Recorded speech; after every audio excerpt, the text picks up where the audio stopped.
Consumers across Nepal hit hard as shortage of cooking gas persists despite increased imports. Industry Minister inspects depots. Government pushes revival of ailing state industries. Hetauda textile industry resumes trial production after 25 years. Nepal's Sudur Paschim province government reduced to a minority, leaving the assembly largely inactive. At least 97 killed in severe flooding in India's Assam state, thousands forced into temporary shelters. Iran sets conditions for reopening of Strait of Hormuz, also reaches a framework understanding with Oman. And Minister Pokhrel urges Asian Games athletes to deliver best performance, also pledges to hold 10th National Games this year. Good evening, I am April Singh Lama and this is NTV World Primetime News. We're coming to you live from Kathmandu at 1900 hours Nepal time. Elsewhere it's 13:15 in London, 22:15 in Tokyo and just after midnight in Sydney. Now the news in detail. Consumers across Nepal continue to face shortages and difficulty obtaining cooking gas, raising concerns over distribution and market supply despite increased LPG imports. The government is also stepping up inspections of LPG companies and distribution depots while preparing to further increase imports to ease the shortage and curb complaints of overpricing. Amid ongoing LPG supply concerns, a trader has been arrested in Duakot, Bhaktapur for allegedly creating an artificial shortage of cooking gas and selling cylinders at exorbitant prices. Police arrested the operator of local grocery store at Changunaran municipality in Duakot for allegedly selling a cooking gas cylinder for as much as 7,000 Nepali rupees. According to police, the trader was arrested after a consumer made an online payment to purchase a cylinder. Complaints have also emerged that some traders are hoarding gas, creating artificial shortages and selling cylinders at prices significantly above the government's rates. Now, the Nepal government says there is no shortage of cooking gas in Kathmandu Valley, with more than 100,000 cylinders being distributed daily above the usual supply. But consumers tell a different story, with long queues and hours of waiting still common to secure a cylinder. Amid such growing complaints, Minister for Industry, Commerce and Supplies Gauri Kumari Yadav today inspected a gas distribution center in Teku to assess the situation and address concerns over supply. Diksha Awasthi, along with our correspondent Sabina Praja, brings a report. These visuals are from the LPG gas distribution center in Teku, Kathmandu. Long queues of consumers waiting for gas have been seen here since early morning. Among those in line are students and daily wage workers. Even postpartum women and families with children have been forced to wait for hours.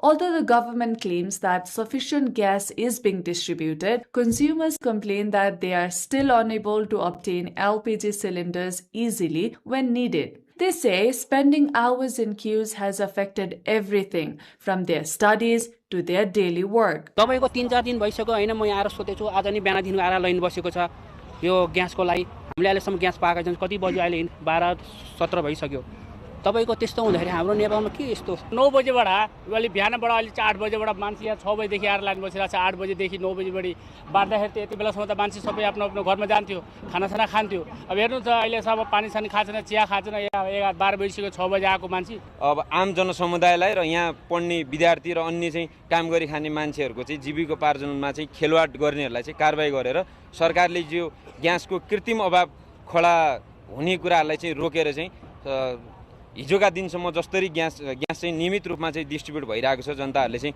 नियमित रूपमा ग्यासहरु पाइरहेको थियो त्यो कुरालाई चाहिँ सम्बोधन गरोस् भन्ने चाहन्छु. Minister for Industry, Commerce and Supplies Gauri Kumari Yadav visited the Teku LPG distribution center to understand these problems firsthand. She directly interacted with consumers and listened to their complaints and concerns. Meanwhile, Nepal Oil Corporation has also claimed that LPG supply is sufficient. According to the the corporation, the current problem is more related to demand and distribution management than to a shortage of supply. However, there is still no clear indication of when consumers will be able to get LPG cylinders easily. कुनै अन्तर्राष्ट्रिय जगतमा आउने gas आउने खतरा केही छैन sufficient हामी ल्याउँछौँ किनभने नेपाल सरकारले नेपाल लाइन निगमलाई स्थापना गरेकै त्यसैको जसको छ नआइदिनु हेर्नु आधी लाइन कम हुन्छ. According to the ministry, the demand for LPG has increased as the number of empty cylinders has risen following the resumption of full cylinder distribution. The ministry says efforts are underway to increase supplies from India in line with the growing demand. आइलिङमा हामीले quick response Tim भनेर राखेका पनि छौं. उद्योगीहरुको तर्फबाट आइलिङको तर्फबाट र मन्त्रालयको तर्फबाट पनि व्यक्तित्वहरु त्यसमा हुनुहुन्छ. निरन्तर उहाँहरुले चाहिँ गुनासोहरु सुन्ने The government says more than 100,000 LPG cylinders are being distributed daily across the Kathmandu Valley. Quick response teams have also been mobilized to monitor the market. The ministry says efforts are underway to identify and address problems in LPG distribution immediately and ensure that consumers can access cooking gas more easily. In other news, trial production has resumed at Hetauda textile industry located at Hetauda in Nepal's central district, Mokwanpur, after nearly 25 years of closure, raising prospects for the revival of one of Nepal's major state-owned textile factories. The move follows repairs and testing of the industry's machinery, with the government assessing whether the factory can be brought back into full commercial operation. Rojina Rai, along with correspondent from Mokwanpur, Bhavana Rijal, looks more. The Hetauda textile industry has resumed trial production, raising hopes for the revival of the long-closed state-owned factory. A team from the Nepal Army's Directorate of Production has repaired and tested the machinery at the industry and begun trial operations. According to the Ministry of Industry, Commerce and Supplies, initial tests have confirmed that the machines are operational and that the industry has the potential to resume production. The government plans to operate 10 machines in the first phase. Some machines have already been brought into operation, while others are undergoing repairs and calibration. Once the trial production is completed, the Nepal Army will submit a detailed report to the government. The report will assess the total output during the trial, the conditions of the machinery, and the feasibility of operating the industry on a commercial basis. Based on the report, the government will decide how and at what capacity the industry should be brought back into operation. Officials say preparations are also underway for a formal inauguration once all the machines are fully operational. At full capacity, the industry could produce around 28,000 meters of fabric a day. Meanwhile, the reform measures initiated by the current government have started showing promising results in the revival of ailing national industries and corporations. It has shown that industries can be revived and made competitive provided honest efforts are made, concerned laws are implemented, backed by collaborative efforts of all sides. The reforms initiated in Nepal Aushadhi Limited, Hetauda Textile Industry, Nepal Airlines Corporation, Dairy Development Corporation and Singadarbar Baidya Khana have shown that the revival of ailing national industries and corporations is possible. Prime Minister Balendra Shah says the government's reform drive is demonstrating that struggling state enterprises can be revived through effective reforms, accountability and coordinated efforts. Nepal Aushadhi Limited has sold medicines worth 23.8 million Nepali rupees in the past 4 months after meeting WHO good manufacturing practice standards. The company aims to produce 37 types of medicines this fiscal year and 98 types within 3 years. The Nepali Army has been tasked with pilot production at the Hetauda textile industry, with the government planning to take over operations after the trial phase. Nepal Airlines Corporations earned 6.27 billion rupees from mid-April to mid-July last fiscal year, up 1.10 billion rupees year-on-year, while seat occupancy rose to 86%. The Dairy Development Corporation has reduced farmers' outstanding payments from 720 million to 350 million rupees, while daily sales increased by 35% and revenue rose from 6 million rupees to 9 million rupees.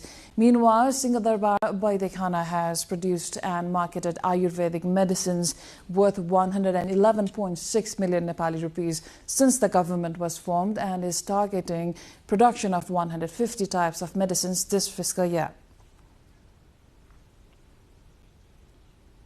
Let's take a short break here. We'll be back with more updates.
You're watching NTV World Primetime News. Welcome back.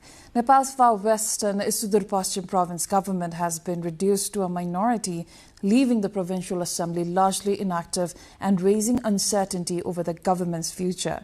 Provincial Assembly Speaker Bhim Bahadur Bhandari said House proceedings and meetings of the Business Advisory Committee remain uncertain as the government has not formally communicated its plans.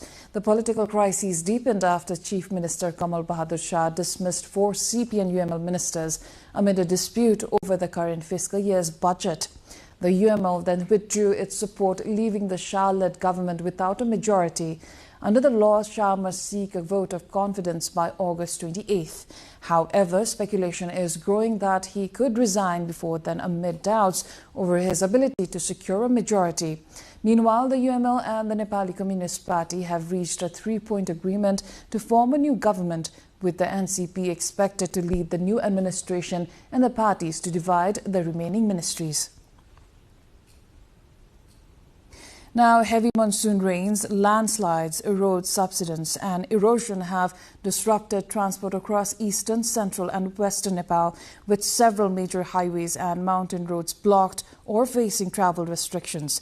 Police said roads in eastern Nepal, including the Mid-Hill Highway in Teratum and the Mechi Highway in Ilam, have been affected, while the Araniko Highway in Sudur Sindhupalchok and the Trishuli Mailung Safrubesi Road in the central region have also been disrupted. In western and northwestern Nepal, transport has been affected along the Pheri corridor in Rukum West and the Nagma Gamghari Road in Mugu, while the Salleri Lukla Road in northeastern Nepal is also facing disruption. Authorities have restricted all vehicles on the Kurkot Nepal Thok Katunjebesi section of the BP Highway, which connects central Nepal's Kavripalanchok and Sinduli districts from 6 p.m. to 4 a.m. because of the risk of flooding. Traffic on the Kanti Highway has also been banned from 5 p.m. to 5 a.m. during the monsoon season. Moving on, child malnutrition cases are on a rise in Nepal's central Dolakhat district, with 52 cases recorded this year, up from 30 cases reported last year, according to the district health office. Of the cases identified across the district, 10 children have been diagnosed with severe acute malnutrition and 42 with moderate malnutrition. The cases were detected among children aged 6 months to 5 years during a district-wide screening of around 9,700 children. Health officers said both severe and moderate malnutrition cases have increased compared to last year. Children diagnosed with malnutrition are being provided ready-to-use therapeutic food, while health Authorities have urged parents to ensure children receive nutritious home-prepared meals, including traditional foods, green leafy vegetables and fruits.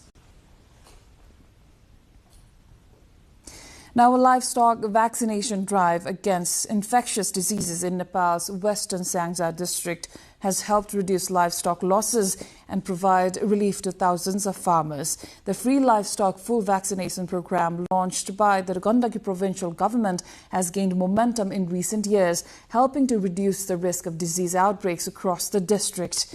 Under the program, cows, buffaloes, sheep, goats, pigs, dogs and cats are being regularly vaccinated against various infectious diseases.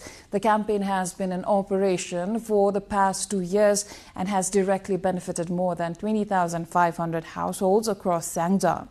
Farmers say the vaccination drive has reduced the risk of disease outbreaks and given them greater confidence in livestock farming. According to the Veterinary Hospital and Livestock Services Expert Center, more than 155,000 doses of vaccines were administered in the last fiscal year alone.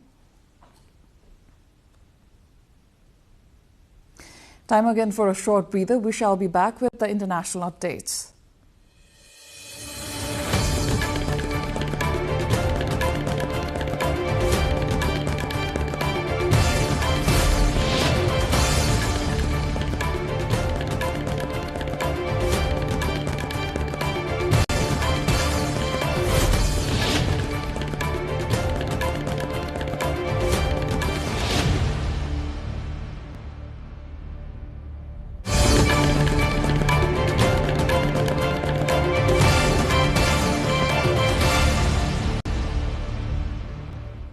At least 97 people have died and nearly 170,000 have been affected by severe flooding in India's Assam state, with thousands forced into temporary shelters as swollen rivers inundate homes and farmland.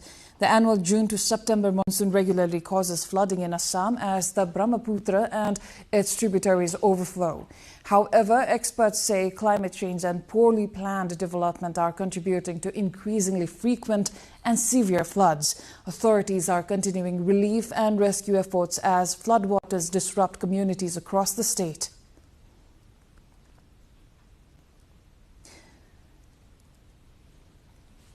Meanwhile, Typhoon Dolphin lashed Japan's southern Okinawa prefecture today, injuring 5 people and cutting power to 14,000 buildings, while China shut ports and halted ferries ahead of the storm's expected arrival on its east coast. 5 elderly people, 3 of whom fell due to strong winds, suffered non-life-threatening injuries in Okinawa, while another person was injured in Kagoshima Prefecture, according to authorities. Nearly 39,000 buildings were without power in Kagoshima, while just over 12,000 were affected in Okinawa. Domestic airlines, ANA and Japan Airlines cancelled flights to and from Okinawa. In China, where the typhoon is expected to make landfall between late Sunday and early Monday, authorities have designated Dolphin as an orange category typhoon, the second highest indeed.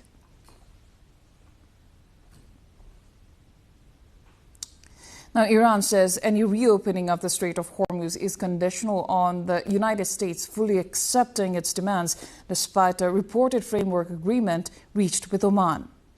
Sardar Mohebi, spokesperson of Iran's Islamic Revolutionary Guard Corps, said reopening the strategic waterway is not part of the agreement with Oman and it depends on Washington accepting Iran's conditions. Meanwhile, a spokesperson for Iran's Parliamentary National Security and Foreign Policy Committee said a general framework for an understanding has been reached with Oman, but still requires approval at the highest level. Now, people, including a child, have been killed in overnight Russian attacks near the Ukrainian capital Kyiv, a local official said. In the early hours of Saturday, missiles hit east of the capital, and witnesses reported hearing powerful explosions just days after strikes across Ukraine killed 21 people. The ballistic missile strikes killed 3 and wounded another 3, head of the regional military administration Timur Kachenko said, adding that falling debris damaged apartment buildings and cars while a fire broke out at a separate building. Meanwhile, Ukraine's President Volodymyr Zelensky has arrived in the Serbian capital, Belgrade, for his first visit. He is meeting with Serbian President Aleksandar Vučić to discuss economic ties, security issues and relations with the European Union. Spain has imposed border controls on all air and sea travel from Italy as a row between the two EU countries intensify. The measures, which started at midnight and will last for a month, come a week after Italy introduced similar restrictions following an influx of about 78,000 migrants from Morocco into the Spanish enclave of Ceuta. The crisis has pitted Spain's socialist leader, Pedro Sánchez, against Italy's conservative leader, Giorgia Meloni, who has long called for stricter EU migration rules. Now, Italy does not share a land border with Spain. Its government said last week that decision to temporarily suspend the border-free Schengen arrangement was to prevent any of the migrants who had entered Ceuta from traveling on to Italy. Let's go for a short break again. We shall be back with more updates.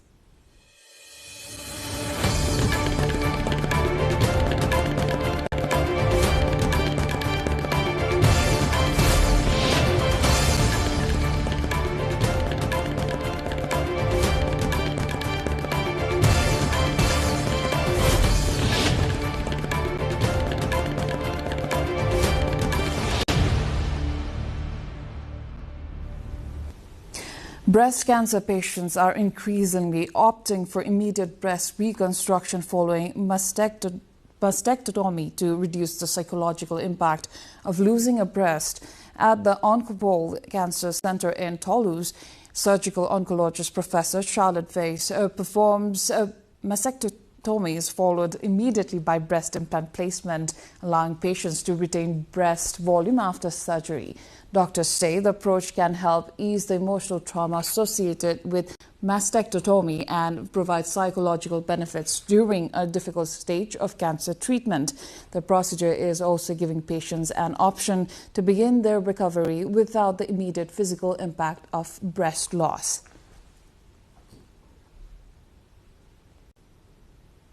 China has launched its first robot school in Hangzhou in eastern Zhejiang province. As the country expands efforts to develop advanced robot capabilities, the facility is training an initial cohort of 30 robots for use in industrial service, security and entertainment sectors. The robots undergo physical assessments, specialized training in fields including medicine and the arts, and final skills certification. The program is designed to improve robots' practical abilities and prepare them for increasingly complex tasks. The initiative reflects China's growing focus on robotics and artificial intelligence as key areas of technological development. Developers say the training model could help accelerate the deployment of robots across a wider range of industries.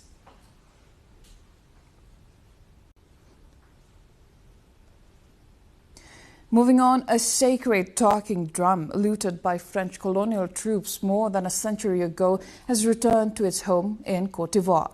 Known as the Gigi Ayokwi, the imposing wooden drum was taken from the Ebri community in 1916 and remained in France for more than 100 years. It was officially repatriated by France in February and has now arrived in its home village of Djamé near Bidijan. The drum was traditionally used to transmit messages and warn communities of a danger. Residents gathered to see the historic object for themselves, celebrating its return as a powerful symbol of cultural heritage and the recovery of a colonial-era artifact.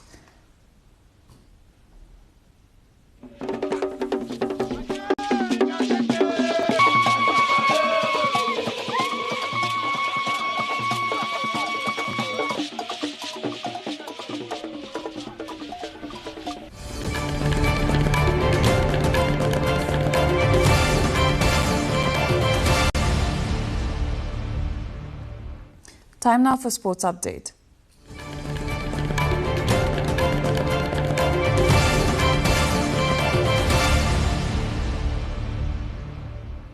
Nepal's Education and Sports Minister Sasmit Pokhrel has wished athletes undergoing close training for the 20th Asian Games success in their preparations and urged them to give their best performance. Minister Pokhrel made the remarks during a meeting with the athletes to take stock of their preparations and other issues related to Nepal's participation in the Asian Games. While visiting the athletes at their close training, Minister Pokhrel also said the 10th National Games would be held within this year. Nepal is now holding closed training camps for athletes and coaches preparing for the 20th Asian Games, which will be held in Aichi and Nagoya, Japan. Athletes from sports including judo, boxing, athletics, archery, taekwondo, swimming and badminton are taking part, while several teams are also undergoing overseas training to prepare for the Games. Nepal is set to field 136 athletes, including 80 male and 56 female athletes competing across 22 sports. The Asian Games are scheduled to begin on September 19th. Now, the football used by Diego Maradona to score his infamous Hand of God goal against England at the 1986 World Cup is expected to fetch up to $10 million at a U.S. auction this month. Maradona punched the ball past England goalkeeper Peter Shilton during Argentina's 2-1 quarter-final victory at the Estadio Azteca before famously describing the goal as scored a little with the head of Maradona and a little with the hand of God. The same ball was used for Maradona's iconic goal of the century in the match when he dribbled past several England players before scoring. Heritage Auctions expects the ball to sell for 8 figures when it goes under the hammer from August 21st to 23rd, with bidding starting at $2.5 million. The auction house says the ball could become the most valuable football ever sold, surpassing the $9.3 million record set by the shirt Maradona wore during the same match.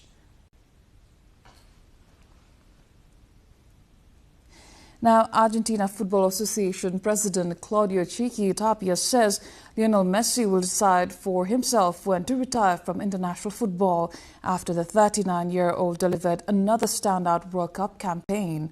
Tapia said Messi should be allowed to continue enjoying football rather than face pressure over his future. Messi scored 8 goals and provided 4 assists as Argentina reached the 2026 World Cup final, where they lost 1-0 to Spain in extra time. Messi, who led Argentina to the 2022 World Cup title, has yet to indicate when he plans to retire from international football or how long he will continue playing for Inter Miami. Tapia said Messi's performance at the tournament showed that the veteran forward remains capable of competing at the highest level.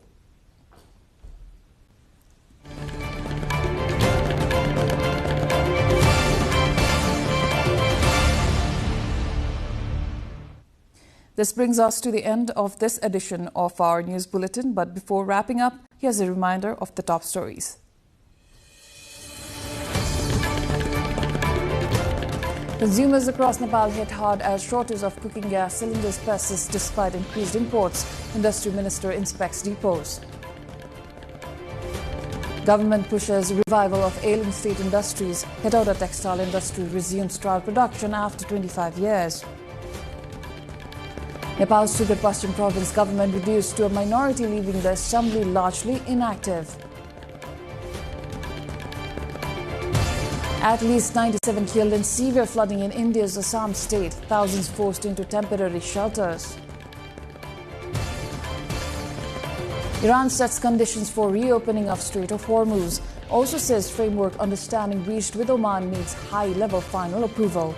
And Minister Pokhrel urges Asian Games athletes to deliver best performance. Also pledges to hold 10th National Games this year.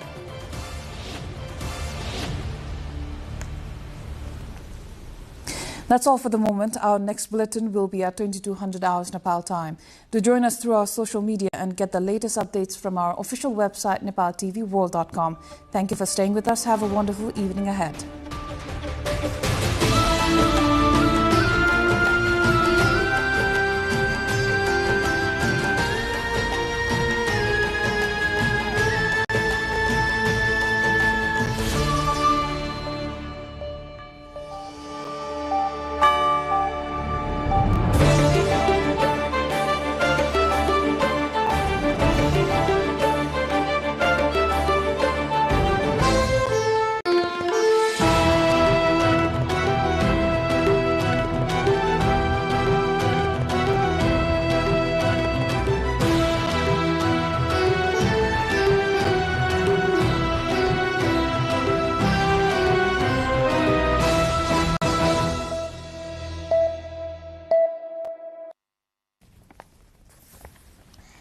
Welcome to the studios of NTV World in Kathmandu.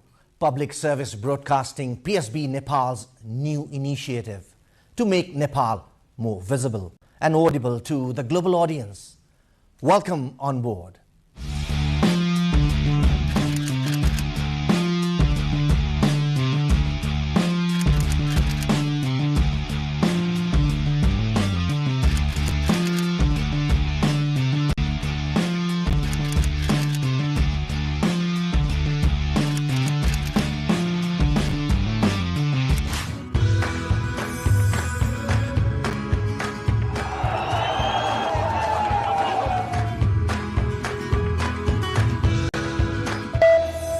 This is NTV World, facts that speak, insights that matter. Telling the stories of a changing planet. NTV World, Nepal's perspective to the world. Exploring the heartbeat of Nepali creativity. This is NTV World. The power of story shaped by technology. NTV World. Unearthing Nepal's hidden heritage. Discovering the timeless Nepal. Telling stories that endure across centuries, where culture breathes, stories bloom. When the world moves, we make a sense of it. NTV World, taste of Nepal. Every recipe, every flavor tells the story. Journalism in the digital age. Fast, focused, verified. Stories hold power. Stories reflecting life. Stories of the hinterlands. Reporting for NTV World. This is NTV World. Welcome to News Hour. This is NTV World. Welcome to Primetime News. One story at a time. Crossing borders, connecting voices, where Nepal meets the world in dialogue. This is NTV World, Nepal's perspective to the world. Voices that connect Nepal to the world, bringing perspective, region and relevance to every story. NTV World, Nepal's perspective to the world. Stand by. Mic is on. 3, 2, 1, cue. We are NTV World.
This is The World This Week, your weekly roundup of the latest international events and updates. I'm Bhavana Casey, and in this edition, we bring you the week's top headlines from escalating geopolitical tensions, major diplomatic developments, climate concerns, breakthroughs in science and technology, cultural celebrations, and inspiring stories of human resilience. We have all that you need. We begin in the Middle East, where the Strait of Hormuz remains at the center of a growing crisis. U.S. President Donald Trump says the Iran war could end soon as Washington, Tehran, and Oman move toward a temporary Strait of Hormuz deal despite stalled diplomacy and tightened security across Iran. U.S. President Donald Trump says he expects the conflict with Iran to end pretty soon, arguing that Tehran cannot sustain the war for much longer. His remarks come as the United States, Iran, and Oman move closer to a temporary agreement to reopen the Strait of Hormuz, through which about one-fifth of the world's oil passes. The proposed deal aims to restore commercial navigation and reduce the risk of further military escalation in the Gulf. The diplomatic push comes amid intensified regional engagement with Pakistani Prime Minister Shehbaz Sharif on a three-day official visit to Saudi Arabia to discuss regional security, trade, and broader strategic cooperation. The flurry of diplomatic activity refers growing efforts by regional and international powers to contain tensions, secure key energy routes, and prevent the conflict from expanding across the Middle East. In more from the region, at least 30 Yemeni government troops have reportedly been killed in Houthi rebels' attacks on military camps in central Yemen. The Houthis, who control much of northwestern Yemen and are backed by Iran, said they had targeted large Saudi military build-ups preparing for an offensive. A Saudi-led coalition has supported the government during the civil war. Turning to the United States, President Donald Trump has signed new executive orders targeting birth tourism and further restricting birthright citizenship, reviving a policy previously rejected by the U.S. Supreme Court. U.S. President Donald Trump has signed two new executive orders aimed at restricting birthright citizenship, renewing his push to curb the constitutional right weeks after the Supreme Court rejected an earlier attempt.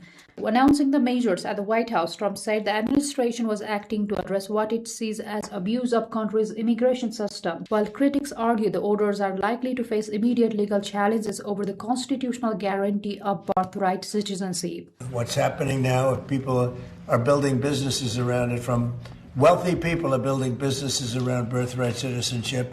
That's not the way it's supposed to work. It's a disgrace. They're buying their way in, and we're not going to let it happen. One order expands the categories of non-citizens whose children would be ineligible for automatic U.S. citizenship, including certain foreign government employees, members of designated terrorist groups, and individuals accused of immigration fraud. The second order targets so-called birth tourism by seeking to prevent foreign nationals from traveling to the United States to give birth solely to secure U.S. citizenship for their children. A legal battle brought the case to the Supreme Court, which in June ruled that Trump's 2025 policies could not stand and birthright citizenship remains the law. The decision was a major blow to Trump's ongoing efforts to limit who can live, work, and become citizens in the U.S. In a tragic blow, a deadly avalanche on Pakistan's Broad Peak has claimed the lives of renowned climber Nirmal Purza and 5 Nepali climbers, leaving the nation in mourning. A deadly avalanche on Pakistan's Broad Peak has claimed the lives of renowned mountaineer Nirmal Purza, popularly known as Nimstai, and 5 Nepali climbers, as the Nepal government described the tragedy as a loss to the nation's mountaineering community. The avalanche struck on July the 30th as the 10-member expedition was ascending from Camp 2nd to Camp 3rd. Those confirmed dead are Pur Bahadur Gurung, Kilipemba Sherpa, Nima Sherpa, Nawang Thindu Sherpa, and Gyalu Sherpa. Rescuers retrieved Purza's body after days of difficult evacuation mission hampered by extreme weather.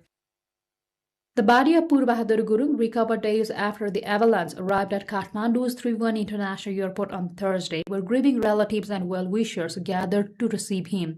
3 climbers remain missing, but Purza's company has confirmed there are no survivors. The Nepal government has extended its deepest condolences to the bereaved families and paid tribute to the climbers, calling the incident a profound loss for the nation's mountaineering sector. Climate concerns continue to grow as the United Nations warns a strengthening El Nino is intensifying climate change impacts, increasing the risk of extreme weather worldwide. A strengthening El Nino weather pattern could reach record levels and intensify the impacts of climate change, United Nations Secretary General Antonio Guterres has warned. Guterres said the phenomenon is adding further pressure to a planet already facing rising temperatures and extreme weather events. 2 months ago, I warned that El Nino was arriving on our doorstep. Now it is inside the house and turning up the heat. We have already endured the summer of extremes, record-shattering heat domes, apocalyptic wildfires raging in Spain, France, and far beyond. Thousands of lives lost in the scorching conditions. Speaking to the UN, Guterres said El Nino had moved from an approaching threat to an active global climate challenge, increasing the risk of heat waves, droughts, floods, and other climate-related disasters. Global sea surface temperatures with records in June and July. But according to the latest science, this is only a warm-up act. New forecasts released today by the World Meteorological Organization provide a stark picture of the period from August through October. El Nino is strengthening, adding fuel to a planet already on fire. Climate experts are closely monitoring the development of the weather pattern, which can influence global temperatures and weather conditions. The UN chief urged countries to accelerate climate action and strengthen measures to address the growing impacts of global warming. These warnings are already being reflected on the ground. Deadly wildfires fueled by extreme heat and drought have swept across Europe, North America, and parts of Asia, prompting renewed climate concerns. The month of July showed devastating wildfires across several regions of the world, with extreme heat, dry conditions, and strong winds fueling large-scale blazes that forced evacuations, damaged communities, and threatened ecosystems. In Europe, wildfires spread across the areas of Spain, Greece, Italy, Portugal, and Turkey as high temperatures and prolonged drought created dangerous fire conditions. Thousands of firefighters have been deployed to contain the flame, while residents and tourists in the affected areas have been forced to evacuate. In North America, wildfires continue to impact parts of Canada and the United States, with smoke affecting air quality across large areas. Fire crews battled rapidly spreading blazes as authorities warned of increased risk due to dry vegetation and extreme weather.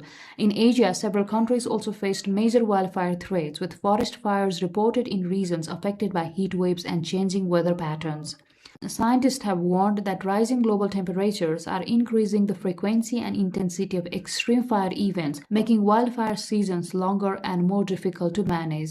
Governments and emergency agencies are strengthening prevention measures, including improved monitoring, firefighting capacity, and public safety campaigns. Another issue dominating the global agenda this week is migration. Spain is facing renewed pressure after thousands crossed into the North African enclave of Ceuta, triggering fresh political tensions across Europe. Thousands of migrants who crossed into Spain's North African enclave of Ceuta from Morocco have returned after being escorted back to the border by Spanish security forces, following one of the largest sudden migration surges in recent years. The crossings left at least 72 people dead, with bodies recovered from the sea alongside abandoned flotation devices. The incident has triggered political tensions across Europe, reigniting debate over migration policies and border controls. Spanish Prime Minister Pedro Sánchez criticized European leaders for what he described as a lack of support during the crisis, while Italy's government accused Spain of taking a softer approach to migration. The surge has also raised questions over what triggered the mass arrivals, with officials investigating whether misleading social media campaigns encouraged migrants to travel to Ceuta played a role. European governments have called for stronger measures to prevent irregular migration, while Spain defended its approach, saying the country needs foreign workers due to an aging population. Officials continue to examine the circumstances behind the crossings as concerns grow over the role of misinformation and organized migration networks. Turning now to science and innovation, Chinese astronauts have harvested the first rice crop aboard the Tiangong space station in a major step for space agricultural research. More than 2 months after arriving at China's space station, the 3 astronauts of the Shenzhou 23 spaceflight mission, Zhu Yangzhu, Zhang Zhiyuan, and Lai Ka-ying, are all in good condition and have made steady progress on multiple space science experiments, including a groundbreaking study on multi-generational rice cultivation in microgravity. Launched on May 24th, the Shenzhou 23 spacecraft carried rice seeds and other experimental materials to the Tiangong space station. After over 2 months of careful cultivation, the crew successfully harvested the first batch of rice samples. The experiment aims to achieve the first ever continuous cultivation of 2 generations of rice in orbit, completing 2 full life cycles from seed to seed to seed, and elucidate the molecular mechanisms by which long-term microgravity affects genetic stability in rice. The astronauts also carried out experiments related to light environment factors, adjusting and intervening in the cabin's lighting conditions, and conducting performance tests before and after modifications to investigate how light environments in special space settings affect human psychological perception and work efficiency. For health management, the crew completed multiple medical examinations, including electrocardiography, vision tests, intraocular pressure measurements, and fundus examinations. The astronauts also actively engaged in physical exercise during space treadmills and other equipment. Wildlife conservation also made headlines this week. Kazakhstan released an Amur tiger into its historic habitat in more than 7 decades, marking a milestone for the endangered species. An endangered Amur tiger has been released into its historic habitat in Kazakhstan for the first time in more than 70 years, marking a major milestone in efforts to restore the species' population. The female tiger, named Umid, was released on July the 31st in a state nature reserve under a long-term conservation program led by Kazakhstan with support from Russian and international partners. Kazakhstan described the release as a historic first step toward reestablishing a sustainable wild tiger population. It added that long-term monitoring and conservation efforts will now be critical to the program's success. Amid conflict and uncertainty, young roller skaters in Gaza are finding hope and resilience by training among the ruins of the war. Palestinian roller skaters and Khan Yunis are using the sport as a way to cope with the impact of conflict and displacement, practicing their moves among the rubble of damaged buildings. The skaters say continuing their training after the war has provided a sense of purpose and a way to showcase local talent despite difficult living conditions. Skater Mohammad Saad Eldin said the group aims to highlight the abilities of young people in Gaza and demonstrate their potential to the wider world. The athletes have continued practicing in areas affected by destruction, turning damaged spaces into temporary training grounds. The skaters say the activity provides an outlet from daily hardships and helps bring a sense of normalcy to their lives. They hope their efforts will draw attention to Gaza's sporting talent and inspire more people to pursue creative and athletic activities despite ongoing challenges.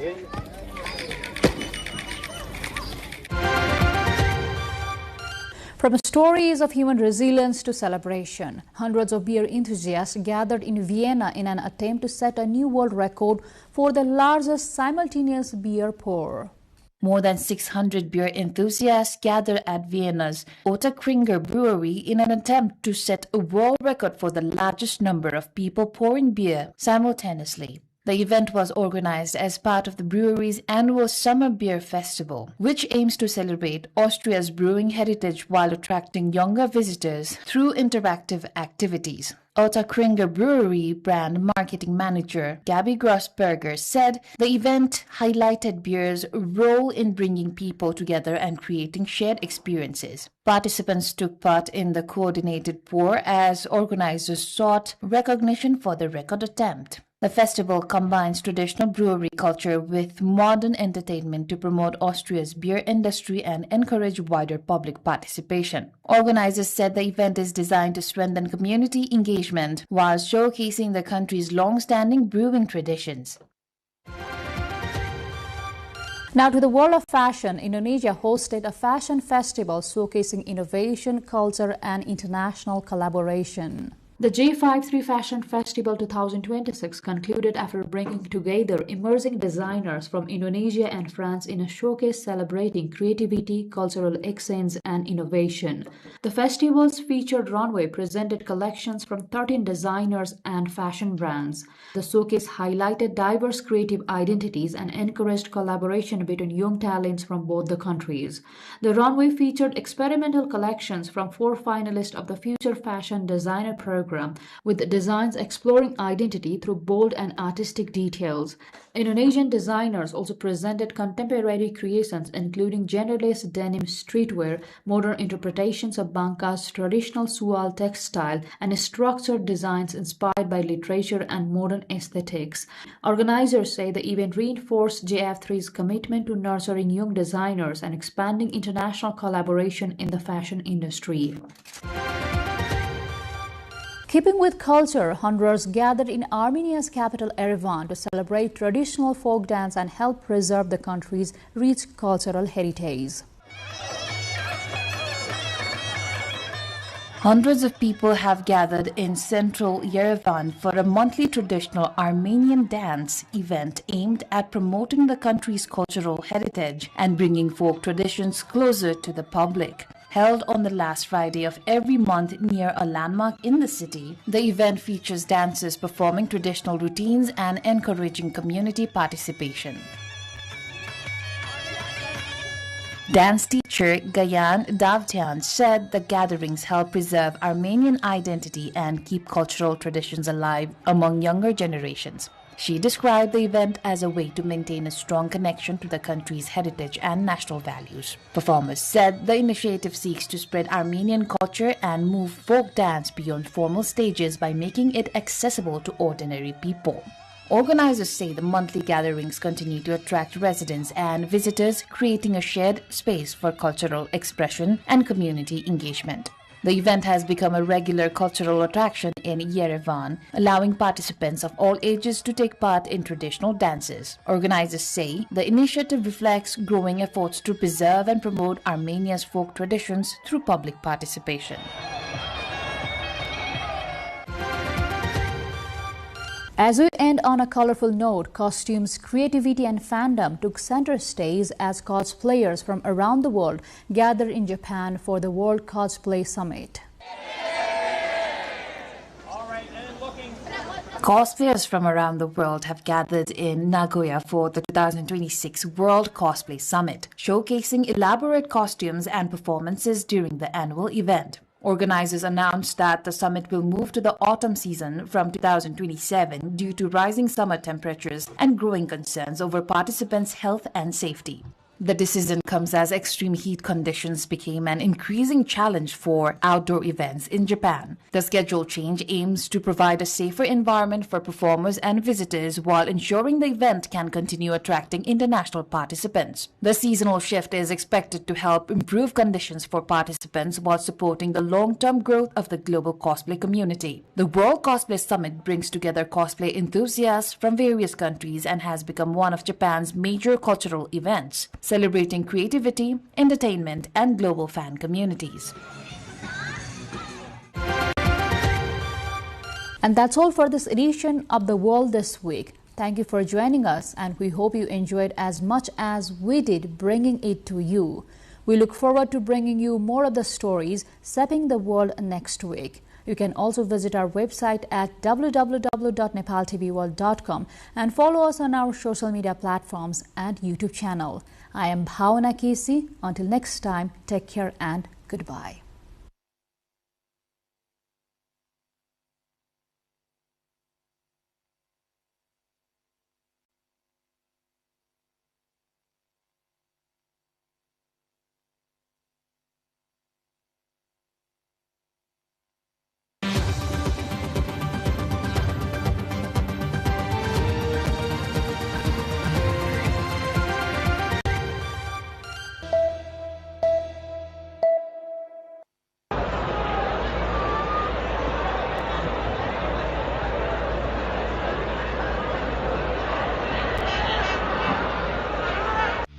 Only after 6 decades of the institutional development of the now popular game of cricket did Nepal get the opportunity to play in the World Cup. Although cricket was introduced in Nepal during the Rana regime, the sport was confined to a limited number of people, namely the elite. It all started with equipment brought by students returning from their studies in Britain and India. Although Cricket Association of Nepal (CAN) was established in 1947, cricket remained centered among a few affluent individuals and in limited tournaments for a long time. Starting with the Bishnu Trophy in 1948, tournaments were limited to competitions like the Madan Memorial Sealed, Jugal Kishore Trophy, Rammani Trophy, and later the Jai Trophy. Even as the sport expanded outside Kathmandu Valley, it took decades for cricket to develop at the grassroots level. After the International Cricket Council (ICC) granted Nepal affiliate membership in 1988, Nepali cricket embarked on its international journey. The rule of mandatory participation in tournaments by the ICC and the Asian Cricket Council (ACC) opened doors to international competition for Nepal. After participating in the Under-19 Asian tournament in Hong Kong in 1996, Nepal has not looked back. Winning titles at the Asian and global levels, Nepali cricket team continues its journey towards the pinnacle of world cricket.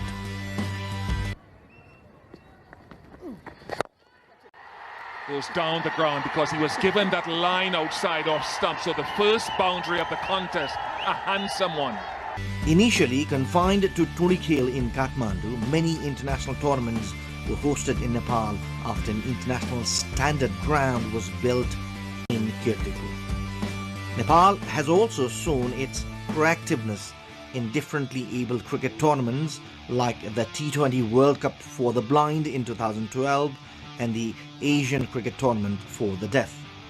Nepali women's national cricket team has also achieved remarkable success in a short period of time.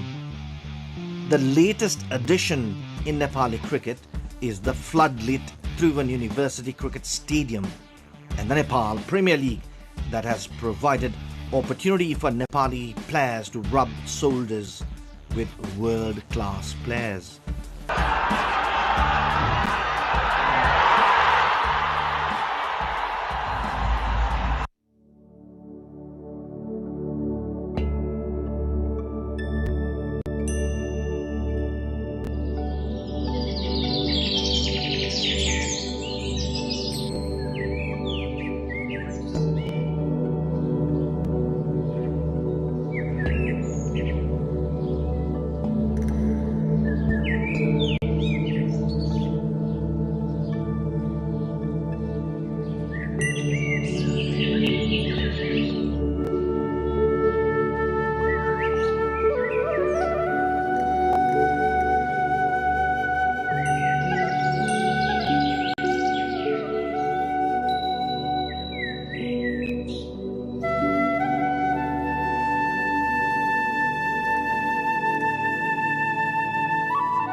As global geopolitics continues to evolve, regional institutions are being asked to do more than fostering dialogue. They are increasingly expected to deliver stability, connectivity, and shared prosperity. Against this backdrop, the Bay of Bengal is re-emerging as one of Asia's most strategically significant regions, placing renewed focus on regional cooperation. Welcome to Geopod. I am Shivani Thapa Bosnet. At the heart of that conversation is BIMSTEC, a regional organization bringing together 7 countries across South and Southeast Asia, representing nearly 1.8 billion people and an economy approaching some $5 trillion. Joining us today is its Secretary General, a distinguished diplomat whose career has spanned more than 3 decades across some of the world's most consequential diplomatic capitals, His Excellency Indramani Pandey. Your Excellency, welcome to Geopod. Thank you so much. Thank you for inviting me to Geopod. Your Excellency, your visit to Kathmandu comes particularly at a very interesting moment to Nepal and the wider region. So, what makes this visit significant from BIMSTEC's perspective? The purpose of this visit was to have an opportunity to meet with Honorable Foreign Minister and also Honorable Minister for Culture, Tourism and Civil Aviation, the sectors in which Nepal leads. And basically, I was looking for an opportunity to brief the new leadership of Nepal about what is BIMSTEC's agenda, the areas where we are cooperating, the progress that we have made, and seek their guidance, seek their support for future work. What did you grasp from these engagements? I'm very encouraged by a very, very positive response from both the ministers whom I called on. They expressed the firm commitment of the government of Nepal to continue to work together with other member states of BIMSTEC for strengthening this organization, for expanding cooperation under BIMSTEC. And there was assurance by the Honorable Minister for Foreign Affairs himself that Ministry of Foreign Affairs will continue to render its full support to make BIMSTEC a successful regional organization. Similarly, Honorable Minister for Culture, Tourism and Civil Aviation expressed support for the initiatives that our member states have been taking to strengthening cooperation in these very important areas. He underlined actually the importance of relations among the people, particularly engaging our youth, engaging student communities, engaging academic communities, and we discussed some of the ways in which we can strengthen cooperation in these areas. So my courtesy calls on both honorable ministers was very useful.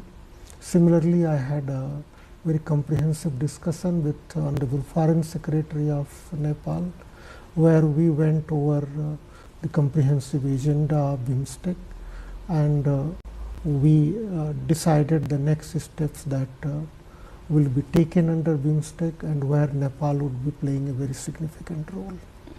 How intensively, Your Excellency, was the role of Nepal within the BIMSTEC? How intensively was this discussed during this meeting? The discussion focused on the importance of regional cooperation. In fact, the growing importance of regional cooperation in the current geopolitical context, and there was firm affirmation of the importance that Nepal continues to attach to BIMSTEC. It was underlined that Nepal has always believed in multilateral diplomacy, both at the global level and at the regional level. And if you look at the key role that Nepal has been playing, it has always been very proactive globally and regionally in contributing to this platform. So for Nepal has been member of BIMSTEC for past 22 years, and I would like to underline that in these 22 years it has not only continued to support BIMSTEC, but has played a very important role. Let's step back from the immediate purpose of your visit and take a quick look at the bigger picture. Now, diplomats are defining the current scenario as an inflection point for international relations. The assumptions, shaped largely post the Cold War era, from globalization to multilateralism, are being increasingly questioned. So, Your Excellency, how do you assess this international order vis-a-vis the geopolitical and economic dynamics? Where the fundamental changes to the rules-based international order, there are questions about continued relevance of that order. There are concerns about how this situation will evolve in future, what kind of geopolitical environment will face in future. So there are huge uncertainties and also unpredictabilities. So at this stage we find ourselves in a position where we cannot even predict how the situation is going to evolve. So it's a period where countries, while working multilaterally and bilaterally, are certainly concerned about how this order will shape in future and what kind of situation they will encounter.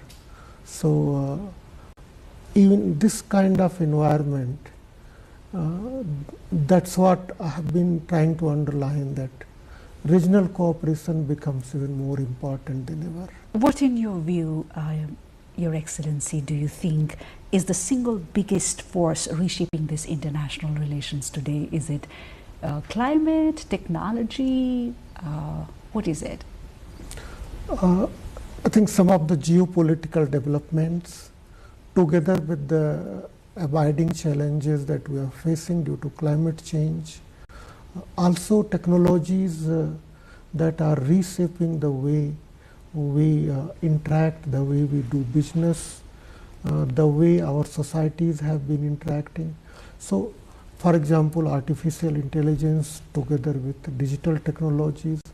So these transformations are taking place at the same time when international order is under stress. So countries find themselves in a situation where they find that not only geopolitics, geoeconomics, geostrategic environment, their ability to engage in external trade, everything is under stress. So these are very complex challenges, and all these challenges interact with one another and make sometimes even more complex. How do you think regional institutions remain effective and at the same time relevant in an increasingly complex geopolitical environment? One of the characters of this increasingly complex geostrategic environment is that it's not easy to build consensus. So that's why multilateral institutions at the global level are facing challenges on how to build consensus, how to build convergences, find ways to cooperate. But when we look at a group of countries in a specific region, then they have opportunity to work together, because it's easier to build consensus, find convergences when you have a small number of players in the room. For example, under BIMSTEC we have 7 countries. So when 7 countries are meeting together, it's much easier to find convergences and build consensus than when you have more than 195, 96 countries meeting together. So that is why regional cooperation has become more relevant. Also, if I could underline, some of the challenges which we are facing now related to energy security, food security, disruptions in supply chain, we can find answers regionally working together. So that's why I believe cooperation under BIMSTEC becomes even more relevant today than it ever was. Around the world, institutions like the United Nations and the WTO are facing increasing pressure, while regional groupings are becoming more active. Now, do you see regional organizations complementing multilateralism or gradually filling the spaces where the global institutions are struggling? I see them as complementary because there is a lot of space for multilateral global institutions to continue to contribute within the limitations that they are facing, within the challenges that they are facing. And at the same time, there is a role for regional organization too. So regional organization in many areas can complement the role played by global institutions. For example, the World Health Organization plays a leading role in the health sector. But acting regionally, countries in a region can deal with some of the challenges in health sector which are regional in nature. So I see the role complementary rather than competing for space. In fact, even there is a scope for bilateral diplomacy. So I see bilateral diplomacy, regional diplomacy and multilateral leading to the same goal of countries working closely to deal with the shared challenges. Is political trust ultimately more important than institutional design? Institutions are designed to build political trust. So the success of the institutions that we create depends on political trust to a lot extent. And if member states agree together to build an institutions like BIMSTEC, they agree to work together under BIMSTEC, it in itself demonstrates that there is a trust among the member states that working together they will benefit in those specific areas that will actually contribute to their national initiatives, because countries on their own deal with their own security and developmental challenges. But they also believe that working together at times it will contribute to their own national initiatives. So that is where role for multilateral institutions and role for regional institutions comes into play. How do you view the growing strategic importance or significance of the Bay of Bengal region? It has always been a very important region, the region which has always been connected. It is believed that Bay of Bengal actually connected different parts of Asia. Our civilizational exchanges, cultural exchanges in the past. If we see the trade that took place between different parts of Asia through Bay of Bengal. So Bay of Bengal has always been a very important maritime space for people-to-people exchanges, for trade, for travel, for tourism. And what we are trying to do through BIMSTEC is to re-energize those linkages, reimagine them, and in the contemporary context try to build the very same relationships that always existed among the nations. So we are not trying to do anything new. In fact, we are just reimagining what we used to do in the past with one another and finding ways to re-establish the very same linkages. There's also the other thing called Indo-Pacific. So how does one understand Indo-Pacific and the Bay of Bengal region? The Bay of Bengal is a very significant part of Indian Ocean, and when seen together with Indian Ocean and the Pacific Ocean, its importance grows even more.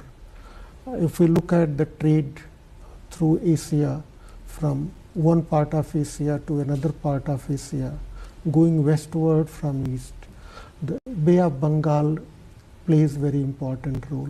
Similarly, from west to east, the trade flows through the waters of Bay of Bengal.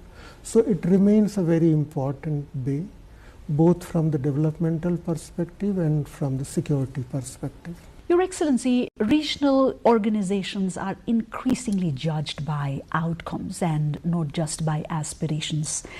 How is BIMSTEC translating regional cooperation into tangible benefits for the member states? I fully agree with you that BIMSTEC, like any other organization, should be judged through the tangible outcomes that we can achieve through our different cooperation mechanism. I have been interacting with think tanks, with academia, with media, and this has been the usual perspective that the cooperation should be intended to provide tangible benefits to the people. And that's why under BIMSTEC we are actually focused on engaging in tangible cooperation in different sectors. We have agreed action plans in different areas of cooperation. Our focus is on implementing those action plans, working together with our member states, but also with our external partners, so that we can leverage their capacities, their programs for the benefit of our member states. And again, if we look at the evolution of BIMSTEC in 1997, it was conceived actually as a platform where countries from South Asia and Southeast Asia could engage in tangible cooperation. If you look at our name, it says multi-sectoral, technical and economic cooperation. So the emphasis is always on engaging in cooperation. It's a non-political organization, and our member states are committed to keep it as a non-political organization, keeping the political issues away from our agenda. If we look at our agenda, it's very comprehensive. It's development focused. We cover most of the sustainable development goals agreed by the United Nations, and our member states want to expand cooperation to cover all the sustainable development goals. So we are very development focused. We are very focused on implementation of our plans of action, our master plans, and we are committed to delivering tangible benefits to people of our nations. As you mentioned, together we are home to about 1.8 billion people. Now, if the BIMSTEC is successful, even partly in addressing some of the challenges that our people face, we would have made a significant contribution to their welfare, and that remains the abiding goal of BIMSTEC. Connectivity, we all know, has traditionally meant roads, all sorts of ports, railways, and so on. But today, increasingly, it is including digital infrastructure, energy grids, and even financial systems and resilient supply chains, right? Has the meaning of connectivity changed? It has expanded because traditional means of connectivity remain important. So land connectivity remains important, as also does maritime connectivity, air connectivity. But as you mentioned, we have also looked at expanding the scope of connectivity to include digital connectivity, and there is a proposal to for our member states to work together in enhancing their digital public infrastructure. We are also looking at capacity building in some new areas of technology like artificial intelligence, so that our member states, wherever there are gaps, can address those gaps and work together. There is again a proposal on the agenda to look at how do we connect the payment systems of our member states. How do we work together to make the trade among our member states in their own currencies possible? And we have recently set up a new working group on fiscal and monetary policy. And one of the items on its agenda is to look at actually how to strengthen financial relations among our member states. And I'm happy to inform your audience that this group will be meeting next month in Colombo, the very first meeting of this group, and will be looking at its comprehensive agenda. Mm-hmm. So we would like to enhance our connectivity in every dimension. Last year we signed an agreement on maritime transport cooperation, which was also signed by Nepal and Bhutan, two of our land-linked members, out of their belief that more maritime connectivity would also benefit them. We are in the process of negotiating a motor vehicle agreement to enhance land connectivity.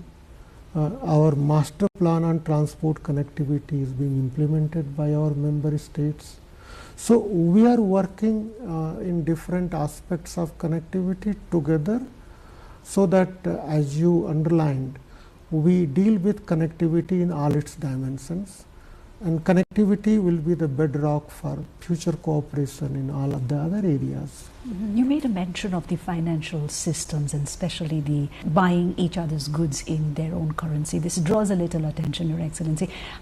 Could you walk us through this? What is on the table at the moment, and how much of importance will this fetch during your Colombo meet? So this is on the agenda of our experts who would be meeting for the first time actually.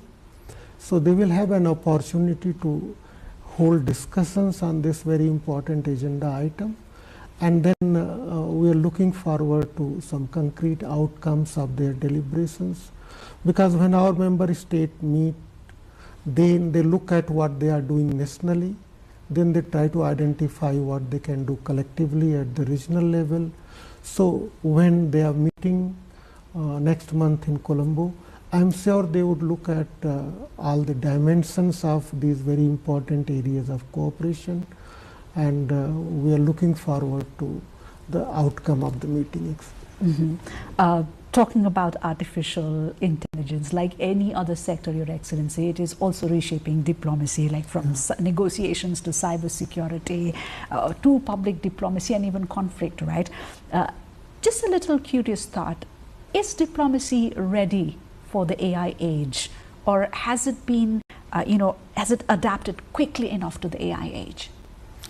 Actually, diplomacy is very important in order to shape the global environment in which the AI would evolve, because we are all aware of the likely implications of some of the ways in which artificial intelligence is developing. I think there is a collective responsibility of the UN member states, both acting globally and regionally, to ensure that this evolution in artificial intelligence remains firmly anchored in the welfare of the people. It serves the interest of the people. So that is why in BIMSTEC context too, we have made a small beginning by working together with ITU, International Telecommunications Union, on engaging in capacity building about AI, so that the challenges that we are going to face in AI domain will become evident for all our member states, and then we can explore the avenues for cooperation. So the second BIMSTEC Digital Conclave, which will be held this year, is going to look at more closely on opportunities for cooperation in AI, and some of our member states have taken lead in looking at the frameworks that should govern artificial intelligence, the way it should evolve and the way it should serve the interest of people, it should serve the interest of humanity. So for us, there is an opportunity to work together at the regional level. Security today extends certainly beyond military threats, right? So how do you think should regional organizations redefine security in the new environment? Actually, in BIMSTEC context, we have looked at different dimensions of security of our member states. Those threats to their security which are transnational in nature, where our member states feel that by working together they can benefit. For example, under the joint working group which deals with counter-terrorism and transnational crime, we have 5 different subgroups dealing with threats like cyber security, human trafficking, They are looking at financing of terrorism and money laundering. They are looking at how to deal with the phenomena of radicalization, which then contributes to terrorism, and also a separate subgroup which has been busy with negotiating conventions. So we have under BIMSTEC a convention on counter-terrorism and organized crime, which covers also drug trafficking. We have a convention already signed by our member states dealing with mutual legal assistance in criminal matters. And there are 3 more conventions where the draft texts are being negotiated by our member states, dealing with human trafficking, extradition, and transfer of convicted persons. So we are trying to create both the legal environment in which our member states can cooperate. We have developed action plans in all these areas for our member states to work together.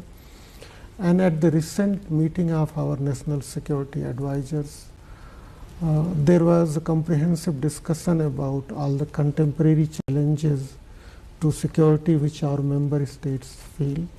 And then they talked about how we can work together in dealing with some of the emerging challenges to the security. So, in a couple of months, we will have the first meeting of the BIMSTEC Home Ministers, who will be looking at security challenges faced by our member states in a very comprehensive manner, trying to identify the way forward for the future cooperation. So, we have not looked at security in its very narrow dimension. For example, under National Security Advisors mechanism, they have paid a lot of attention to maritime security and some other challenges which are there in the maritime domain, including things like maritime ecological environment, how we work together. So, we have very specific frameworks for cooperation already agreed together by our member states, and we continue to deliberate and discuss on how to move forward in future.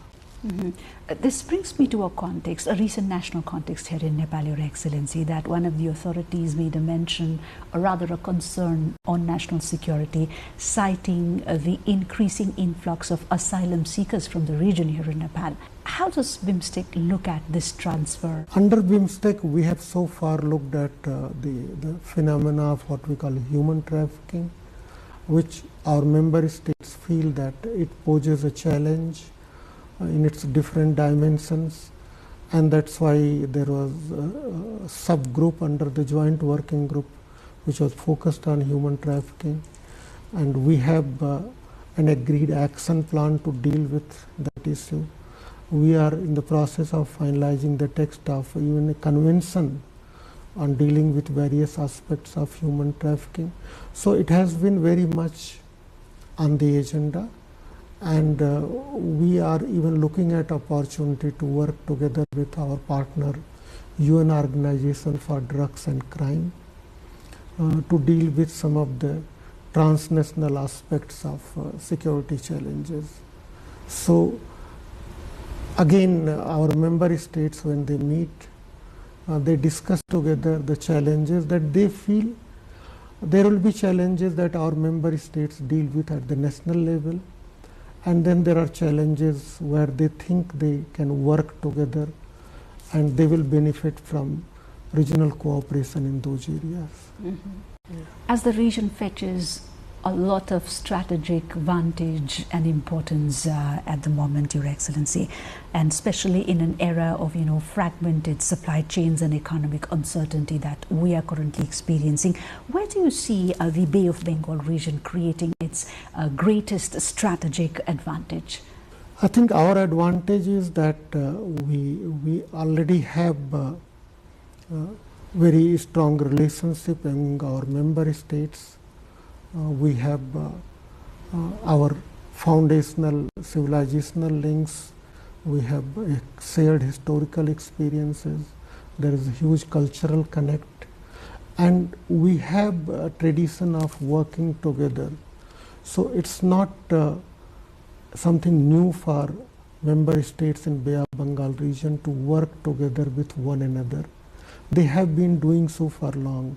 So in the changed geostrategic environment, I think there is a case for our member states to continue to work together, expand their cooperation, and in that process they will be able to deal with some of the serious developmental challenges they face, or even security challenges of transnational nature they face. How do you view Nepal's evolving role within BIMSTEC? Nepal has been a member of BIMSTEC for past 22 years. So the decision of Nepal to join BIMSTEC in itself signified that it felt that BIMSTEC provided Nepal another opportunity to engage in cooperation with other like-minded countries. Also, BIMSTEC was conceived as an organization where countries from South Asia and Southeast Asia could work together, which would open up new opportunities for both countries from South Asia and from Southeast Asia.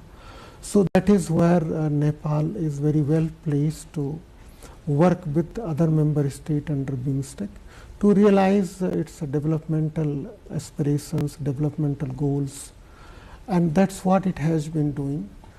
Under BIMSTEC, we work on the basis of consensus. So our agenda has evolved with consensus of all the member states. All our mechanisms work under the same basis, that all the decisions that we take are taken together by all the member states. So member states are very comfortable under BIMSTEC to work together, because they know that its agenda has evolved with their concurrence, and success under BIMSTEC will contribute to their goals for development, for security, for prosperity of people, for peace in the region. And let me again underline that Nepal has not only contributed to cooperation in the areas that it leads, it has continued to host meetings in other sectors too. So it had hosted meeting of, for example, last year, ministers for agriculture, even though agriculture sector is led by Myanmar. Similarly, it has hosted meetings in some other areas too, which fall under the leadership of other countries. So under BIMSTEC, there is a lot of bonhomie among our member states. They all come forward to contribute to the process, and they work with this assurance that whatever successes we'll achieve, it will benefit all of them. So neither agenda is driven by a particular member state or a particular set of member states, nor the outcome. The agenda, the process, the outcome, everything is consensus based. All the member states play equally important role, and Nepal has been a very valued member of BIMSTEC, and I'm quite confident that in future too it will remain a very valued member and would make significant contributions to BIMSTEC process. Nepal often speaks of acting as a bridge, right? But bridges only matter when people and commerce actually cross them. What practical choices should you think Nepal make over the next decade if it wishes to become indispensable within the Bay of Bengal region? It is an indispensable part of the Bay of Bengal region. So this is my belief that Nepal's role remains indispensable to the welfare of all the countries in the region. And that's why Nepal was welcomed as a member in 2004 with open arms by the 5 countries which were members of BIMSTEC at that time. Both Nepal and Bhutan being the land-linked countries, they joined BIMSTEC because they felt that BIMSTEC will subserve their interests. So that's why Nepal continues to play that role, whether you describe it as a bridge or whether you describe it as a link. But I believe that every country has a very unique role to play in the process, and Nepal also has a very unique role to play in BIMSTEC process. Other member states appreciate the very significant role played by Nepal in BIMSTEC, and they value actually the contribution that Nepal makes to it. Which opportunities do you feel is underutilized? I feel that BIMSTEC could have made more progress in different areas of cooperation that we have conceived. Since the Secretariat was established in 2014, we have certainly been able to make progress in many of these areas. But I believe in both in connectivity and in enhancing intra-BIMSTEC trade and investment, we need to make more progress, because that will provide what we call the bedrock for future cooperation in many other sectors.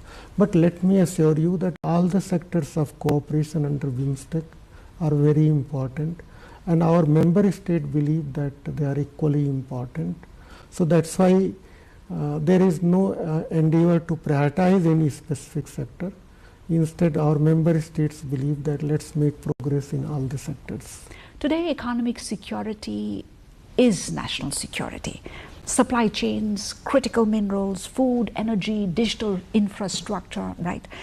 Where should countries like Nepal focus if they are to remain economically resilient? I would like to begin by stressing that not only in case of Nepal, in case of all the BIMSTEC member states, we have a very young population, a very aspirational population. We have the responsibility to make sure that the benefits of the development reach people. So we have to fulfill their aspirations. All our member states are trying to do their best nationally to achieve that goal.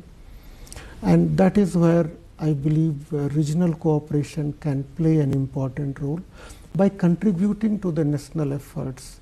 Again, it's not a substitute for national effort, it complements national efforts.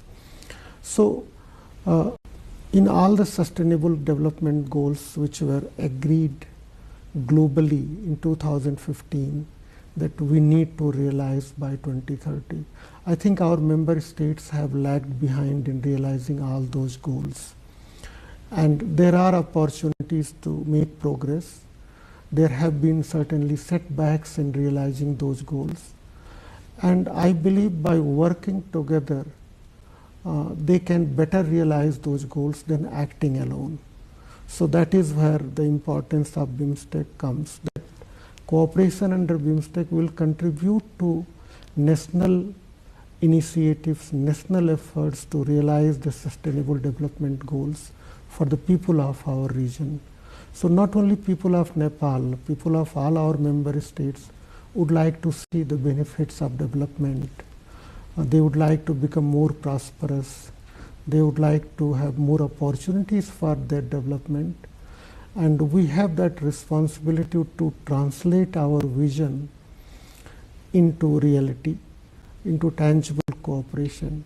So that's why rather than identifying a set of goals as more important than others, we need to focus on realizing tangible cooperation in all the areas that we have collectively agreed to work together. The question certainly is how do we make that happen, right? What are your priorities for BIMSTEC in the coming years? So I'm glad you mentioned BIMSTEC priorities, because the Secretariat's priorities are fully aligned with the member states' priorities. We are there to facilitate cooperation among our member states, to anchor the initiatives that our member states take. And we always focus on implementation by working very closely with all our member states on where are the areas where we need to make swift progress. And that brings me back to the purpose of my visit, which was actually to discuss with the leadership of Nepal on where we are in terms of BIMSTEC cooperation, what we need to do for future. So I would like to underline that for all our member states at this stage, their priority is to reform and revitalize BIMSTEC and continue to work together to translate all the declarations that we have, all the action plans that we have into tangible cooperation, which should directly or indirectly benefit our people. Drawing on your extensive diplomatic career, what lessons do you believe, Your Excellency, are the most relevant in navigating today's international environment? I think the best compass would be to stay focused on how we define our national interests and look for opportunities, because when you have one door closing, there will be other doors which would be opening. So countries working individually or collectively should keep looking for opportunities, keep their options open, so that whenever they see an opportunity, they should be able to avail those opportunities for their own benefit. So to remain focused on how do we define our national interest, as some countries have said, like India first or Nepal first or Bangladesh first approach. I think that's the ideal approach, where countries prioritize their own national interest but look for all the doors which are open to subserve those interests. So instead of going by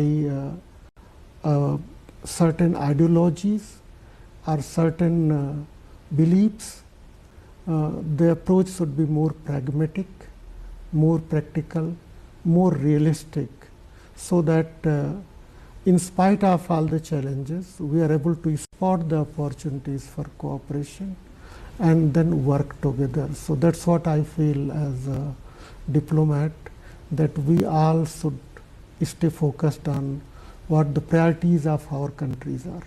And towards the end, if I may ask a slightly reflective question, Your Excellency. 20 years from now, when another Secretary General sits where you are today, what do you hope fundamentally changed in the Bay of Bengal region because BIMSTEC existed? I would certainly like to see, not 20 years later, say 5 years later, 10 years later, that first we are better connected, whether it's, as you mentioned, connectivity through land routes, through maritime routes, through air routes, digital connectivity, trade connectivity. We should be able to trade more. So we should have a higher share of our external trade among our BIMSTEC member states. So intra-BIMSTEC trade and investment should certainly go up. I would like to see more people-to-people exchanges to evolve. At present, we have taken initiatives in domain of culture, tourism, beginning of youth exchanges and sports. But I would like to see more such initiatives, more activities together, more cultural exchanges under BIMSTEC banner, more student exchanges, and then exchanges among our different segments of the society, our authors, our film producers, our musicians. So we should be able to do more under people-to-people exchanges. These are the areas where Nepal leads cooperation. It has a special responsibility to identify ways in which we can be more connected at people-to-people level. So if we can have more connectivity, we trade more, we travel more, we are more connected at the people-to-people level, I'll be a very happy person. Thank you so much, Your Excellency, for coming over and sharing your very, very valued insights and perspectives. I'm so glad you gave me this opportunity to speak about BIMSTEC and to talk about Nepal's role in BIMSTEC process, the contribution that it has made, the expectations of the organization from Nepal in future. So thank you very much for this opportunity. Thank you indeed. The questions facing our region are evolving. So too must the conversations that shape its future. Thank you for joining us on Geopod this week. I'm Shivani Thapa-Bosnet. Until next time, goodbye.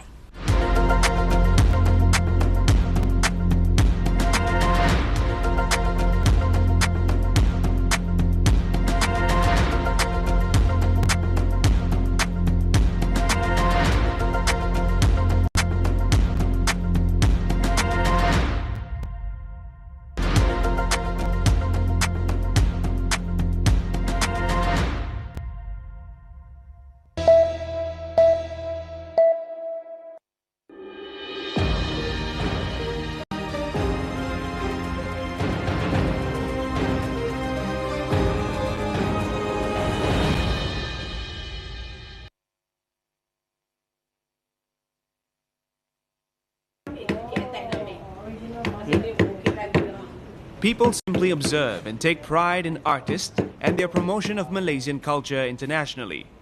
But nobody cares how they struggle just to survive and maintain their sanity. The waves of stress that are constantly present and how it impedes their creative minds.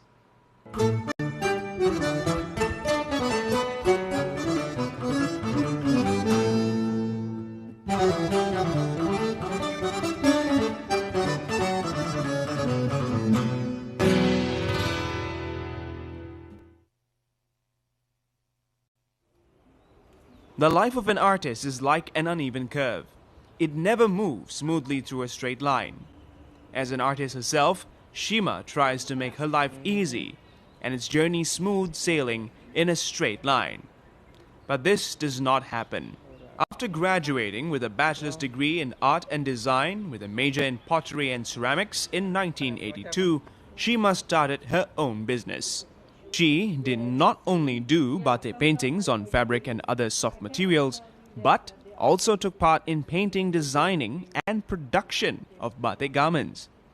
All these activities did not make her happy and she could not sustain herself financially. Then she decided to concentrate on paintings. Things that you can comfort with, you can live with it. Because for the beginners, they have to find things and it's not easy to get all the materials. So first, you have to survive. Second stage, after you survive, you want to find yourself. There's a long way until that you become famous because of something in the painting itself. So it's comfort because it comes like it's not a day or a month or a year. It's going to be continued maybe until you die. Shima has been concentrating her creative works on paintings for nearly 2 decades. Her artworks mainly reflect traditional houses as imagery. She wants to spill the colors of her childhood experiences onto the canvas consciously. This is from the experience before that you have. You see things, you see something that inspired you, that is the one that comfortable with, so that you just go on with that subject. Like a house is something that we experienced before. We live in those kind of houses, traditional, that which is in our childhood. We grown up there, and it's in the memory because we don't have it anymore. Within the imagery of traditional houses, Shima does not only want to have nostalgic gratification, but also represent Malaysian multiculturalism in her paintings. If you are Malay, there was the influences in the houses. If you are Indian, there was some images that shows. So this is what all about Malaysian multicultural. We have huge things to explore. It's something about our country. It's something about Malaysia in a way of you create it. Devotion, patience, tolerance, commitment and inherent creative capacity are the fundamental qualities of an artist. Being an artist, Shima always feels the challenges of creating a new painting. I think the challenge is the artist itself. How they going to create good work, good artwork that you can show that to the public. That is the most challenging, because whether the public can accept it or not, and you can think whether you can continue with this career or not. Once the painting is completed, Shima has a happy moment. It is a kind of great winning. Happy moment, you've been rewarded. You won something. You've been, like I said, rewarded means whether you winning some contest or you've been rewarded because of your artwork being chosen for some reason of, your painting was in that certain place, which is people are looking up at it. Being an artist is not always good. On many occasions, Shima has had very bad experiences within her society. At the first step, you've been ignored because they say that your artwork is not going anywhere.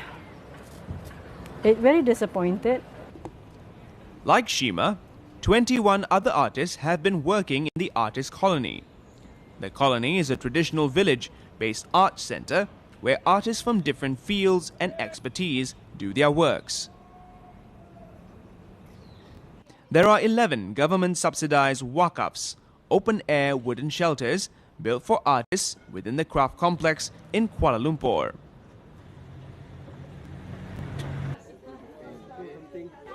In the village, artists do not only create artworks, but also conduct various educational activities, such as teaching, training, and observational programs.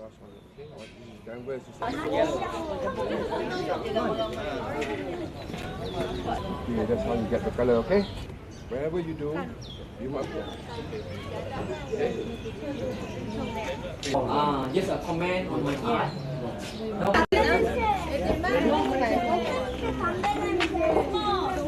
Every artist working in this village has their own style and creativity. They have been working with different mediums, forms, and compositions. Their different artistic talents create their distinct identity. However, they have a common practice of promoting the Malaysian way of living and culture. I'm the one who did the painting about art, Malaysian naive art, to promote Malaysia, especially when the tourists come over here, what they can bring back to visit Malaysia while they are on tourism. So to present my country, so they know what is Malaysia they have. My subject is more to flora and fauna, and this is, as you can see here, this is more to semi-abstract artwork, and I'm really concentrate on the texture series, and this is considered my latest series. It's my painting normally my environment. Normally my family like this. This my family, my son, my daughter look together. The title is together. That's mean. Well, I create a watercolor on a theme of the mangrove swamps of Malaysia. I travel from north to south just to record all the pictures, all the picturesque view of the mangrove. And back at home, I'll record it on my paper with watercolor. A lot of Malaysian artists, they use a lot of images from surrounding, like historical buildings, like the traditional costume, something like that. So I think that show that Malaysian art scene, they have their own style. Artists have their own particular perspectives and viewpoints to observe the surroundings and lives. They are born with certain natural gifts and talents. They also develop exceptionally critical senses. They do recreation of the reality onto canvases. Their artworks are like mirrors that reflect different dimensions of local reality. The tourists, however, prefer local motifs in the artworks. It's quite interesting to see some modern art This complex is very interesting because there's a lot of different types of art and craft. This is very different, and I particularly like her use of colours in the repeated motifs that she's got on display here. I very like the Malaysian art because this one is very colorful and sketch also very beautiful.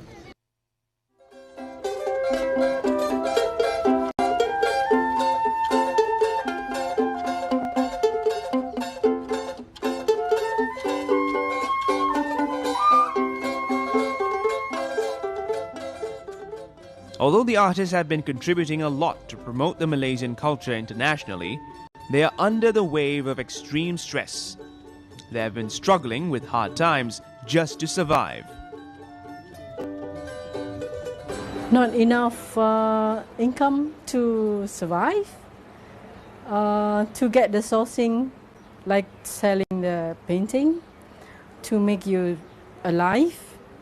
That is the most important in their mind. Besides, they want to produce a good work. Audience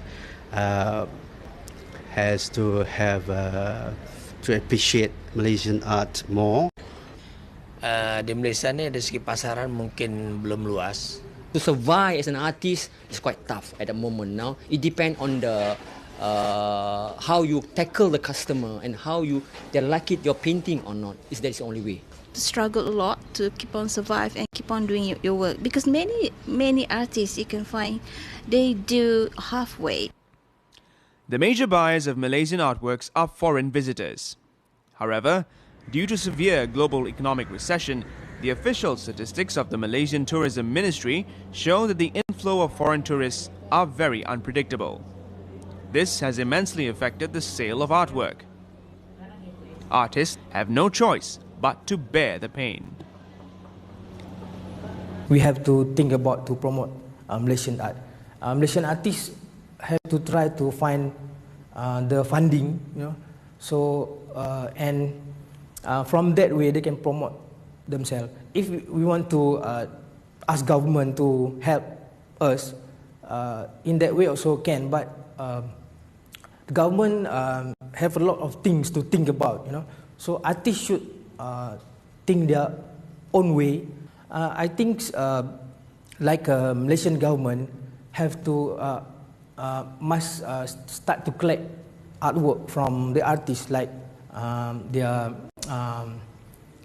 government department. They have a lot of department. They have to start to buy artwork. Artists like Shima are struggling against a dire situation to overcome. After investing their golden age in the field, artists are continuously creating their arts and seeking the support from society. Shima has taken these circumstances as a school of life. She has a strong commitment and beautiful dreams to be the best artist possible. You have to sell the painting to survive, to get the money to buy the food or to pay any bills. But then when that problem is solved, or you get a way to solve the problem, I think it's going to be, you learn like in a school, but this is not a formal school. It's like a life school. I want to create something of your own brand, of your own mark in your country. You are not being comparing with other artists. That is the most that most artists wanted. But it's not going to be happen in one day.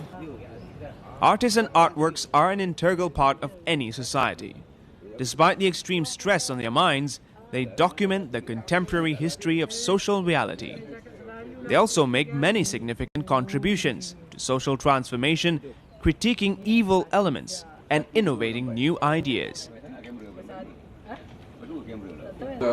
The life of an artist is never smooth like a straight line. However, one cannot imagine life without art.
Welcome to the Hinterlands on NTV World. This weekly show brings together stories from the hinterlands of Nepal, takes you beyond the cities and highways into the heart of Nepal's rural landscapes.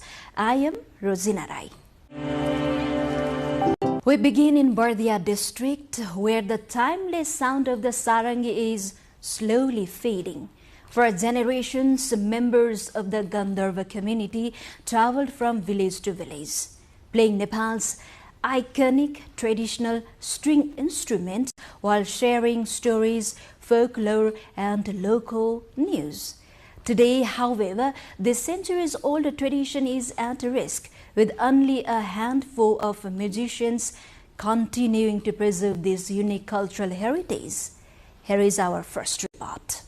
पहिला सारिङ बजाउँदामा गाउँघरमा घुम्दाखेरि एउटा घरमा बजाउँदाखेरि गाउँभरिकाले आएर सुन्ने महत्त्वपूर्ण गर्थे अनि कति घर घरमा बोलाएर लिन्थे कसैले अनि कति सेवा संस्कार गर्थे अहिले त हातमा मोबाइल छन् घरमा टिभी छन् अनि उतातिर मोबाइल हेर्छन् 65-year-old Birjit Gandharva has lived in Badhaiya Tal rural municipality in Bardia as a landless resident since 1994. Playing sarangi has been associated to the Gandharvas for ages, but the traditional profession is almost extinct now. Many like Birjit, who have nothing but the traditional instrument to make a living, have now been lured by alternative profession or foreign employment. While the sarangi has long been his family's livelihood for a long time, Birjit says it is no longer enough to support his household. The sound of the sarangi, once a familiar part of daily life in this Gandharva community of Bardia district in midwestern Nepal, is now rare. Located in Ward number 4 of Badhaiya Tal rural municipality in Bardia, the settlement is home to 105 households, including 65 from the Gandharva community. Families who migrated here from other parts of Nepal like Dailek, Jajarkot, Surkhet, Salyan, Rukum and Dang districts have lived here since 1993. While playing the sarangi was once the main source of income for most households, today only 5 or 6 residents here continue the tradition, and that too only occasionally. गाउँतिर अब कहिले उसै सारी लिएर जाने कहिले काम गर्ने कहिले रिक्सा चलाउने कहिले इन्डियातिर जाने सबै काम गर्ने छ त्यस्तै गरेर जीविका चलाइरहेको छ जानकारी हुर्काइयो अझै हुर्काउँदैछु sir Limited access to farmland, education and alternative employment, along with declining income and recognition for the sarangi performers, has driven many young Gandharvas to take up other occupations or seek work abroad. Community members say financial hardship has also prevented many children from continuing their formal education. In such a situation, Gandharva community leaders say the traditional art of playing the sarangi and their unique cultural heritage are no longer being passed on to the younger generation. अब अहिले नयाँ पुस्ता चाहिँ तपाईको चाहिँ वैदेशिक रोजगारीमा कहीं कतै यसो चाहिँ तपाईको चाहिँ साउदी अरबतिर कतारतिर जाने स्थिति बनेको छ भने धेरै युवाहरू चाहिँ भारतको कालापार गएर जीवन गुजारा गरिरहेको अवस्था छ र सारंगी नछुने एउटा चाहिँ तपाईको चाहिँ एउटा खालको स्थिति बनेको छ. The sarangi is more than a musical instrument. The traditional bowed musical instrument also reflects the history, identity, and cultural heritage of the Gandharva community and is an important part of Nepal's folk music tradition. However, without stronger efforts to preserve and promote it, community leaders warn that this unique cultural legacy could gradually disappear.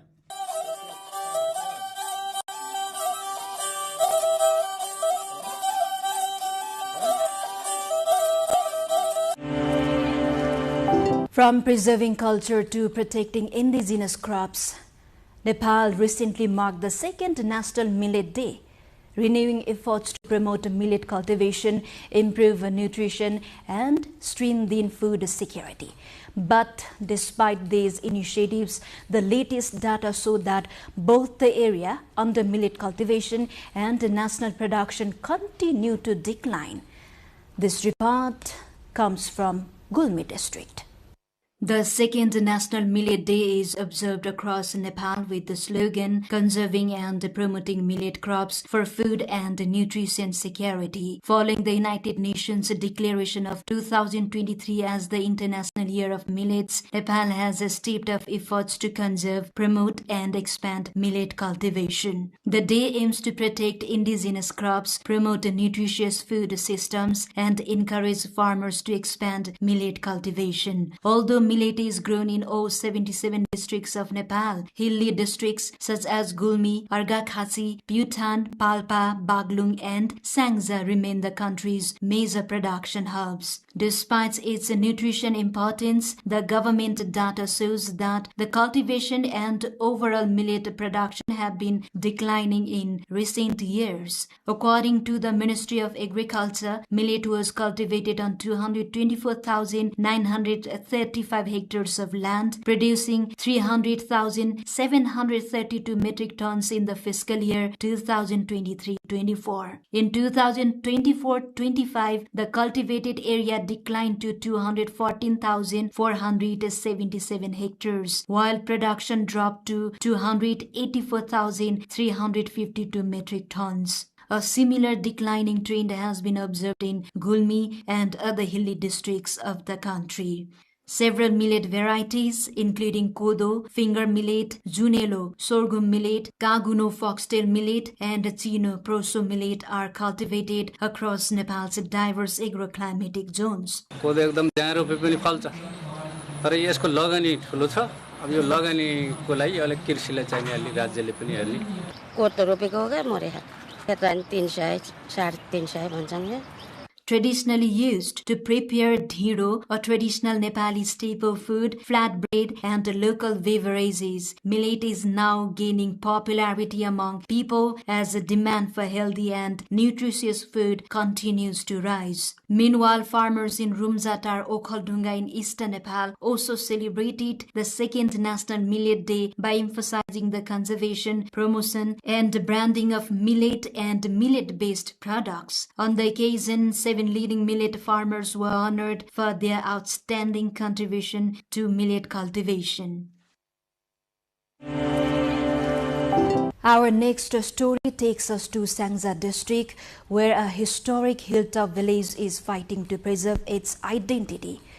Kolmakot is known for its stunning Himalayan views, rich history and distinctive cultural heritage, but like many rural communities across Nepal, it is being reshaped by migration, and meanwhile residents want that without greater investment in conservation and a stronger tourism promotion, the village's unique identity could gradually disappear.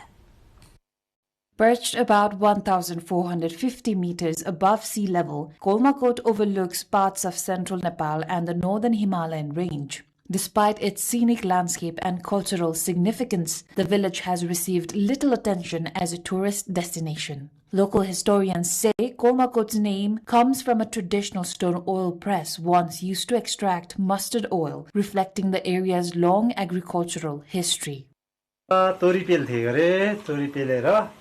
तेल झारेर यहाँ चाहिँ कोल बनाएर त्यो ठाउँको नाम कोलमा राखेका रे हेर्नुस् अब यति भएर हामीले यसलाई संरक्षण गरेर राखौं भनेर यतिको बनाएर राखिएछ.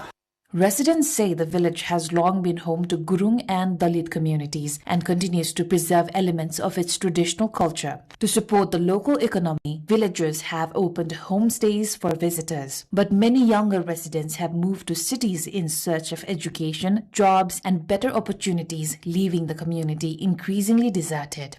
Locals now fear that if the trend continues, Kolmakot's history and cultural identity could fade along with its shrinking population. In response, residents have begun working to preserve the village's heritage and promote it as a tourism destination. कोलमावर भन्दा भन्दा कोलमा हुँदा हुँदा पछि कोलमा रहेको भन्ने चाहिँ एउटा भनाइहरु चाहिँ पाइयो र लामो समयसम्म पनि त्यो ढुङ्गा सुरक्षित भएको कारणले अहिले हामी अलिकति बुझ्ने अलिकति पछि गाउँको लागि एउटा पर्यटकीय पहिचान पनि हुन्छ भन्ने सोचले सम्बन्धित गाविसहरुमा पनि यो कोल संरक्षणको लागि Residents say better infrastructure and stronger promotion of lesser-known heritage sites could attract more visitors, create new sources of income, and help keep rural communities alive for future generations. Now to Kanchanpur. For decades, Nepal's endangered Raji community has struggled with poverty, landlessness, and social exclusion. Although the government introduced a social security allowance more than 2 decades ago to support this highly marginalized indigenous community of the country, many Raji families still live without a secure land, remain vulnerable to flooding, and have few opportunities to earn a stable income. For many, the dream of a safe and dignified future remains out of reach.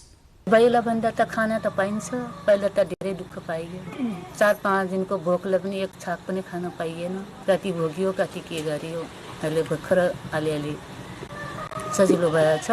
The Raji are one of Nepal's most endangered and marginalized indigenous communities. Despite decades of government support, many families continue to struggle with poverty, landlessness, and limited opportunities. For 63-year-old Jalu Raji of Bhajani municipality in Koilali, life has always been closely tied to the forest and rivers.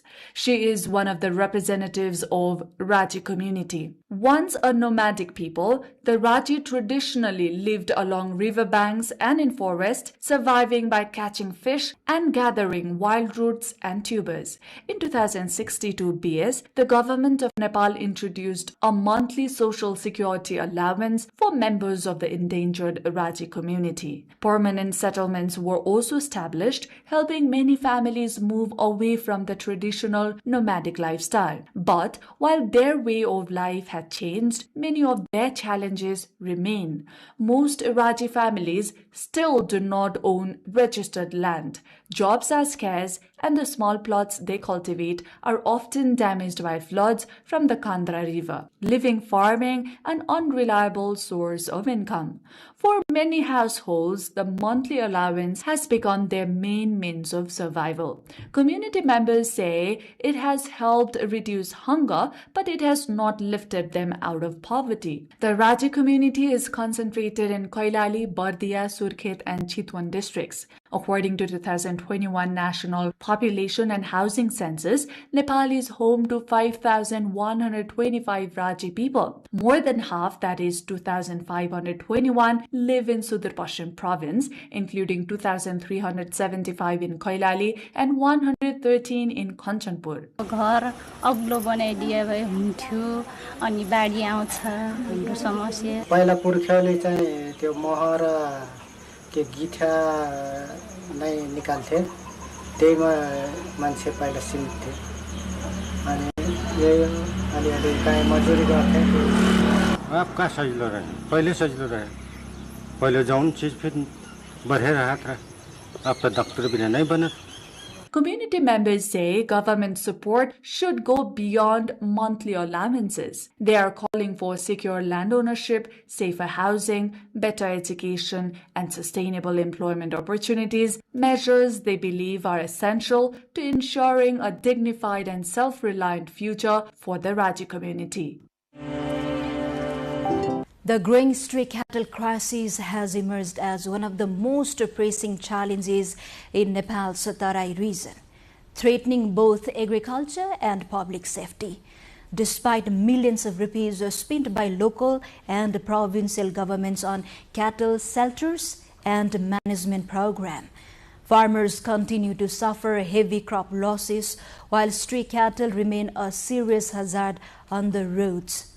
Experts say lasting solutions will require stronger policies, better coordination, and sustainable livestock management, not cattle shelters alone.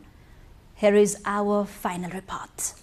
The stray cattle crisis has become one of the biggest agricultural and public safety challenges in Nepal's Tarai region. Thousands of abandoned cattle roam freely across the districts such as Kailali and Kanchanpur, damaging crops and creating serious risk for motorists and pedestrians. In response, local and provincial governments have invested more than 150 million Nepali rupees, about 987,000 US dollars. Despite the significant spending, the crisis remains the same. Dhangarhi sub-metropolitan city alone has spent 26.3 million rupees on building and operating gausalas, cow shelters. Other local governments have also invested millions of rupees in similar efforts. Among local governments, Dhangarhi sub-metropolitan city has achieved comparatively better results through regular rescue operations and improved shelter management. Even so, farmers continue to lose crops and stray cattle remain a major road safety hazard. Without strong policies, better coordination, and sustained long-term investment, the crisis is expected to continue affecting thousands across the lowlands. लगभग 5-4-5 लाख पनि हुन्छ एकै ठाउँमा 2-3 करोड लगानी गरेर पुरा त्यो गौशाला नै म्युजियम बनाएर त अर्थ भनिन्छ. The data show stray cattle have been linked to the deaths of 7 people over the past 3 years. दुर्घटनाको संख्या बढी गएको भएर यसलाई चाहिँ हामीले विकराल समस्याको रूपमा लिएका छौं. Authorities say continuous rescue operation and better management of shelters have helped reduce the number of stray cattle on major highways. सामानहरु सामग्रीहरु हैन अनि त्यो भौतिक आवश्यकता सेडहरु हामीले बनायो. The continuing crisis exposes gap not only in implementation but also in monitoring and long-term planning and demand coordinated action from all levels of government, local communities and other stakeholders. Beyond the cities and the headlines, real lives continue to unfold. Stories are shaped by struggle, strengthened by resilience, and carried forward by hope. This is the Hinterlands, and we will come back next week with more stories from the heart of Nepal. Do follow us on our website, nepaltelevision.com, social media handles, and YouTube channel. Thank you for joining us. Goodbye for now.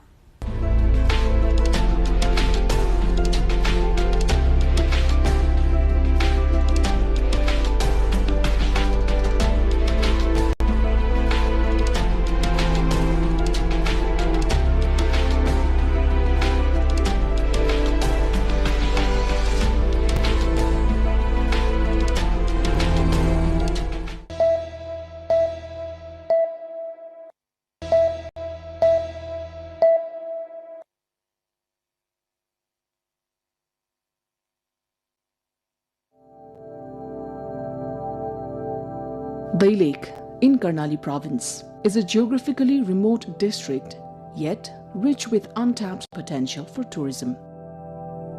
Stepping into Dailek, celebrated as a treasure trove of Khas art, culture and heritage, brings a unique sense of joy. Journey begins amid its natural beauty, leading us toward Mahabu Rural Municipality. As we leave the mid-hill highway, the terrain becomes challenging, with hilly, muddy roads demanding patience and skill. Long lines of vehicles crawl carefully along the cliffs, reflecting both the difficulty of the route and the enduring devotion of Mahabu Dham. Many travelers choose to continue on foot, advancing step by step toward their destination. Passing through Channa, Dasarathi, Okharbans, Bhavsaini, Noli, and Unipata, pilgrims ascend the slopes toward Lisne before finally reaching Mahabu Patan. Pilgrims from Dailek and nearby districts often arrive late at night, having begun their journey the previous day. The path to Mahabu Dham is thrilling, adventurous, and breathtaking, made even more dramatic by the steady rain, drifting fog, and steep inclines. Yet the journey itself feels uniquely rewarding.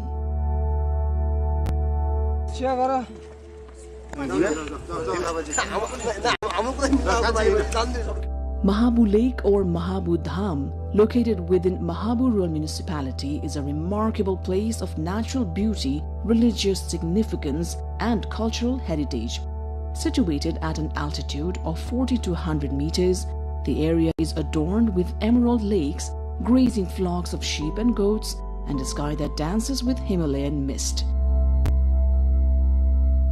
Every year, during Janai Purnima, a grand fair is held here, drawing thousands of devotees from across the region.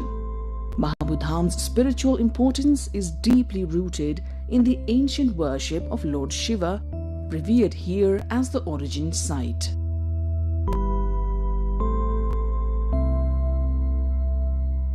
From Mahabu Lake, visitors can enjoy magnificent views of Api and Saipal Himal, and on clear days, even the plains of Bardia. Given its religious importance and natural splendor, Mahabu Dham holds immense potential as a religious tourism destination. Improving the rough, narrow access roads is essential for supporting this growth. Mahabu Dham is more than a pilgrimage site. It is a confluence of culture, history, faith, and nature. To truly appreciate its significance, one must visit Mahabu Lake at least once, immerse oneself in its natural beauty, and experience the serene environment that leaves a lasting impression.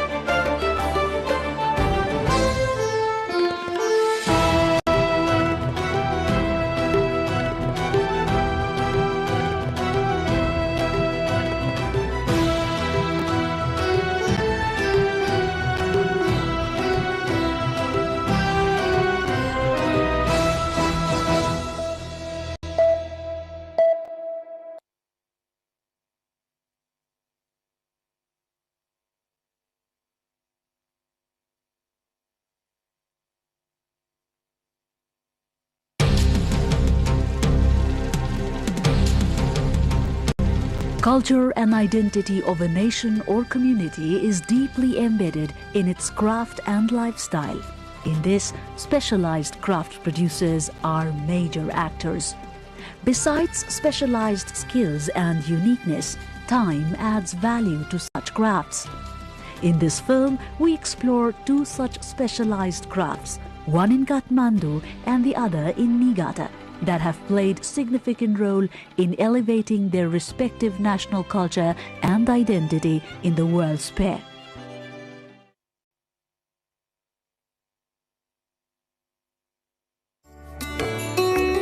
The capital of Nepal, Kathmandu, is a spectacular blend of natural beauty and culture. Habitat to about 2.5 million people, the city holds a rich cultural history that dates back to the ancient times. The 7 UNESCO World Heritage Sites it encompasses are evident to the fact. Swayambhunath, Bodhanath, Pashupatinath temple premises, Changunarayan temple area, as well as the 3 Darbar squares of Kathmandu, Patan and Bhaktapur enlisted in the UNESCO Cultural World Heritage Site are not only a glimpse of its civilization, but Nepalese treasured pride.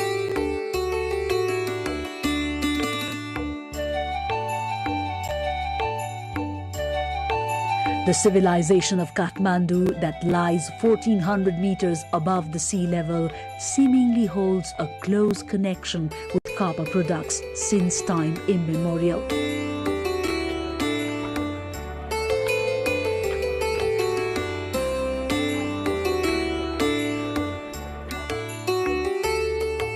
Historical text has it that Kathmandu in ancient time was referred to as Nepal.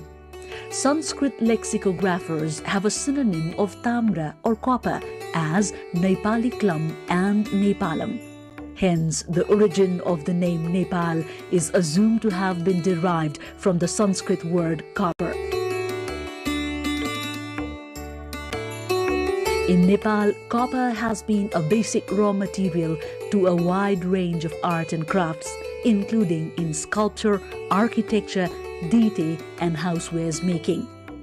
Thus, it has over time been an integral part of Nepali civilization and lifestyle. इस्वीको सुरुदेखि चाहिँ ताम्र को टुक्राहरूको व्यवहारबाट चाहिँ यसको चलनचल्ती भएको बुझिन्छ।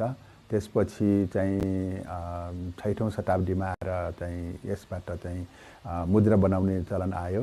तिस्टुङको भटुवाल र पाल्चोक भन्ने दुई ठाउँमा अंशवर्माले राखेको अभिलेखमा चाहिँ यो तामाका भाँडाहरू चाहिँ सरकारको स्वीकृति बिना बाहिर लानु हुँदैन भन्ने उल्लेख आएको छ। ह्वेनसाङ चाहिँ भारतमा आएर भारतबाट चाहिँ नेपाल भएर चाहिँ चीन फर्केको बुझिन्छ। त्यो चाहिँ 643-44 ईस्वी सम्बततिर आएको बुझिन्छ। त्यो जुन कैलाशकूट भवन छ त्यो कैलाशकूट भवनबारे ह्वेनसाङले एकदमै राम्रो चाहिँ उल्लेख गरेको छ कि यो 7 तलाको थियो।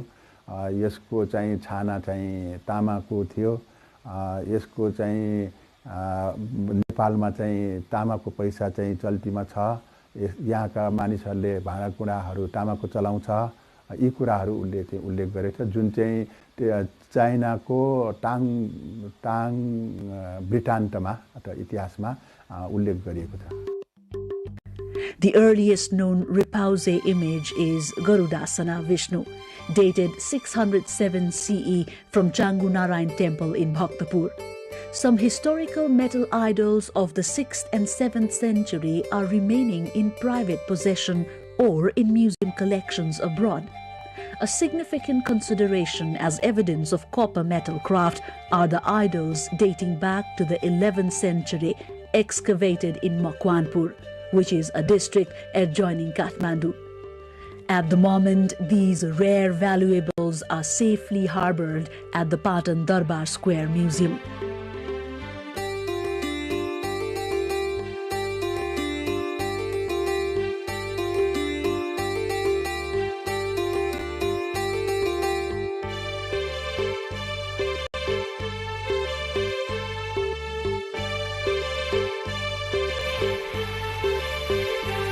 Among the 3 cities of Kathmandu Valley, Patan is comparatively popular for copper craft. Hundreds of families, especially the Newars, who are natives of this cultural city, have been preserving their ancestral legacy of manufacturing copperwares and artifacts for generations now.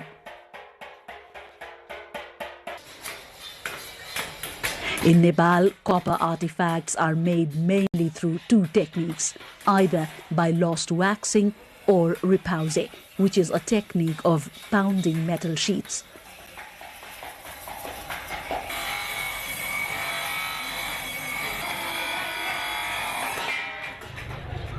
The Malla period between 1200 to 1482 is considered a golden era in terms of metalcraft in Nepal.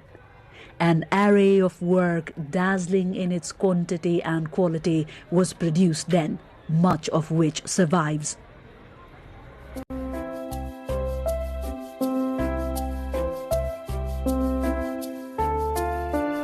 The popularity of Nepali artisans had reached far and wide. It was in this period that Araniko, the famous artisan, was taken to Tibet. In 1265, Emperor Kublai Khan of China, impressed with Araniko's work, invited him to the capital and got him to renovate the artifacts in the monastery there, dating back to the Song period. In 1274, Emperor Khan appointed Araniko the director of the court artisans in China. To date, artists in hundreds are committed to continue the legacy of copper craft in Nepal. Among them, some are successfully effortful to simultaneously take ahead promotion and expansion of the craft.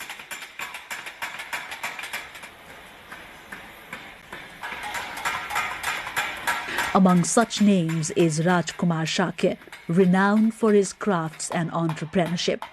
Shakya was born on 1966 in Patan in a family of metal craftsmen.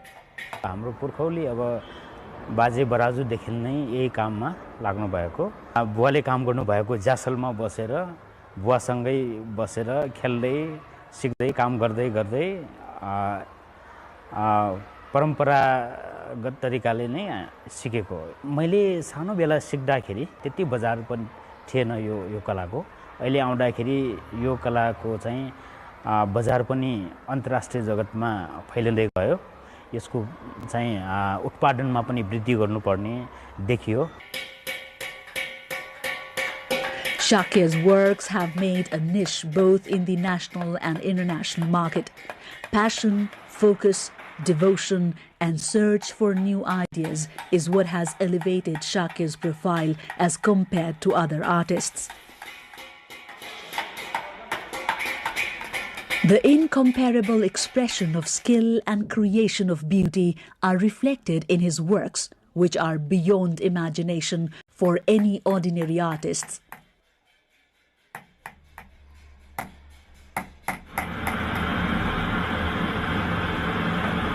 His widely acclaimed works of craft have been placed at various countries, with Japan, Vietnam, China, Thailand harboring his significant works.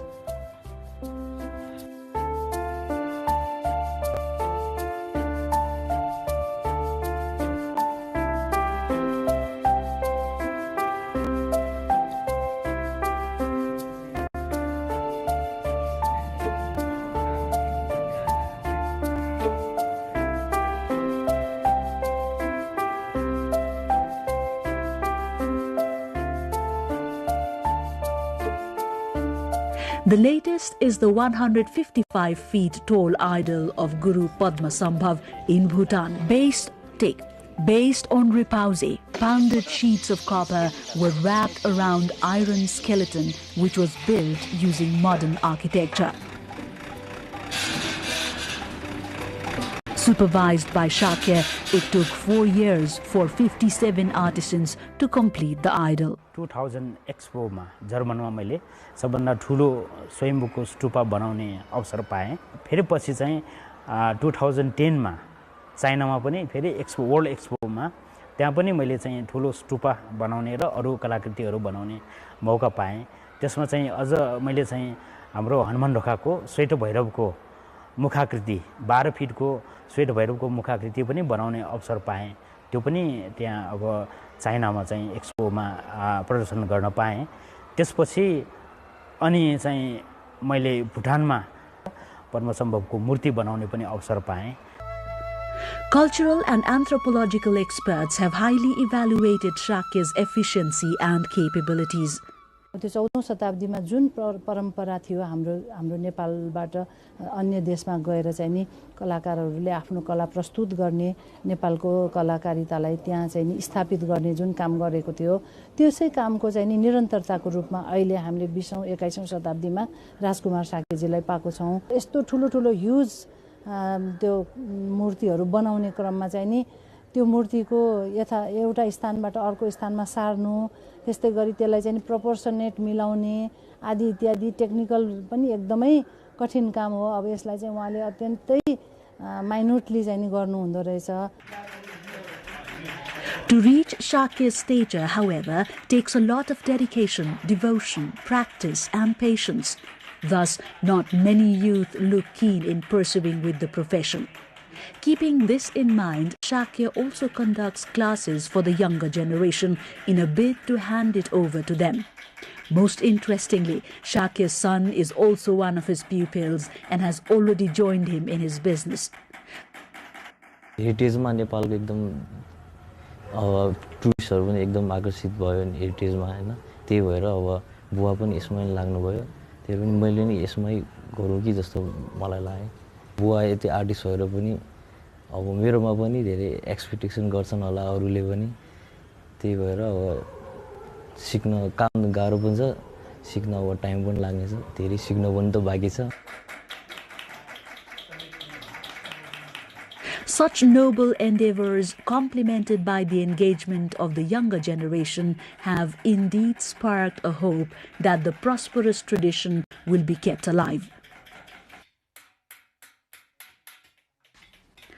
For those involved in copper kitchenwares and housewares, the biggest emerging threat is the modern wares, which are both attractive and cheaper. In a bid to preserve their profession, they have now attempted to add diversity to their products based on the demand of the changing times. Meanwhile, there are others like Kalyan Krishna Tamrakar, who, although remaining in the trade, have embraced newer productions based on market needs. Tamrakar has been manufacturing artistic utensils along with internationally acclaimed singing bowls, which are mostly used in meditational purposes.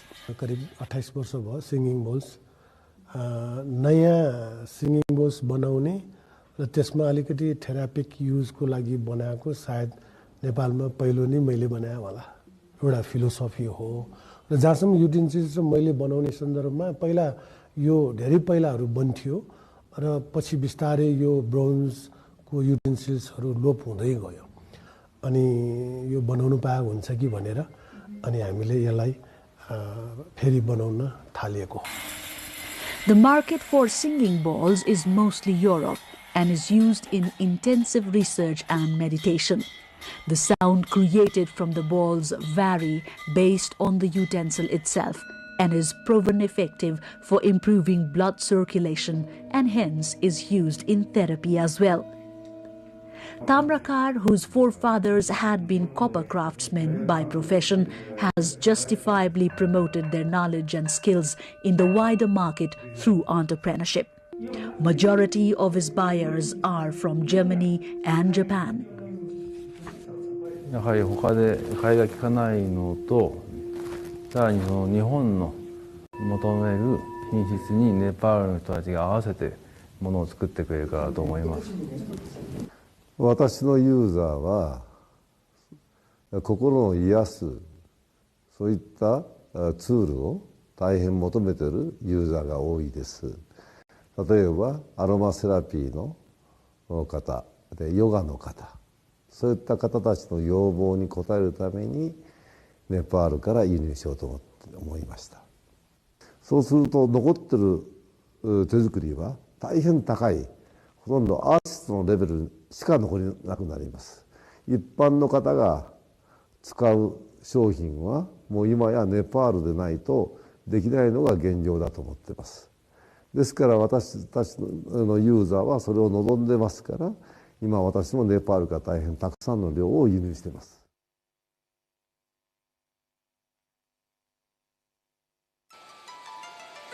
In the Yahikoyama terrain drained by Shinano River lies Niigata city.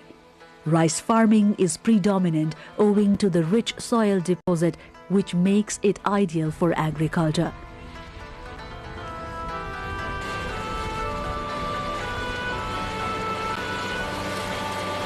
Besides, it is also renowned for the high-quality copper mines. During the Meiji period, copper mining flourished in the foothills.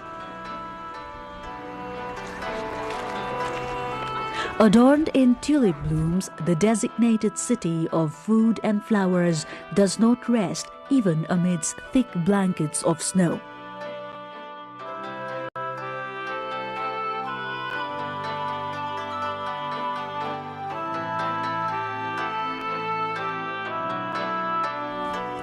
Subame in Niigata is a city of metal craft and craftsmen that have thrived through prosperity and tumultuous times. At the beginning of the 1600s, lot of artisans came to exist in the Subame Sanjo area, driven by the local administration's policy of encouraging side business. Thus originated the metal processing industry from the making of Japanese-style nails known as wakugi. The first artisans also produced household items including agricultural tools, kitchenwares and tobacco pipes. Once Japan started importing Western-style nails, the number of artisans gradually started decreasing. During the Second World War until 1945, the factories in the local area had to be mobilized to produce military goods. The 1950s was a time of mass production and mass consumption in Japan. Thus, metal processing companies grew multifold in number and size. Following the Plaza Accord that largely intervened currency markets, the factories gradually lost their business to their overseas competitors. They did not have as many orders as they once had. As a result, the local business temporarily but sharply declined. 今、燕市で追記銅器というふうに言われている、器といいますか、ものがありますけれども、それは一般的に金工でいう金属を加工する技術の中の単金と言われるものの一つでして、それを全国的に同じような技法はたくさんあるんですけれども、燕市ではそれを追記銅器と呼んでいる。燕市の追記銅器というのは伝統工芸技術としても県の指定にもなっておりますし、伝統工芸品としても指定されていますが、燕市の中ではだいたい今から250年くらい前の江戸時代の後期にその技術が仙台の方から来た職人によって伝わったと言われています。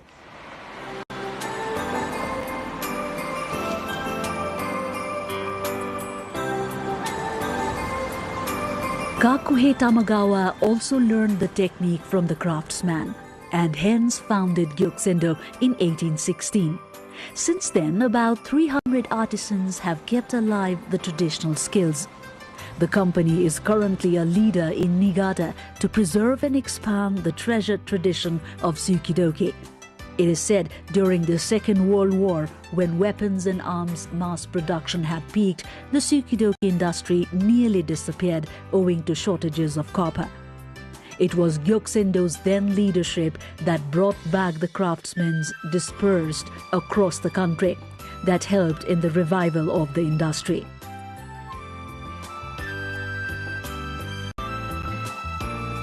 Gyokusendo celebrates its 200th anniversary in 2016.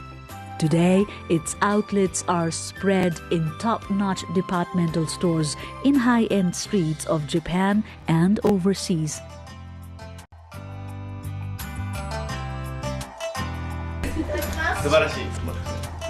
Motoyuki Tamagawa is the 7th master of Gyokusendo. Since taking over the company at an early age, he has worked hard to promote his products and company.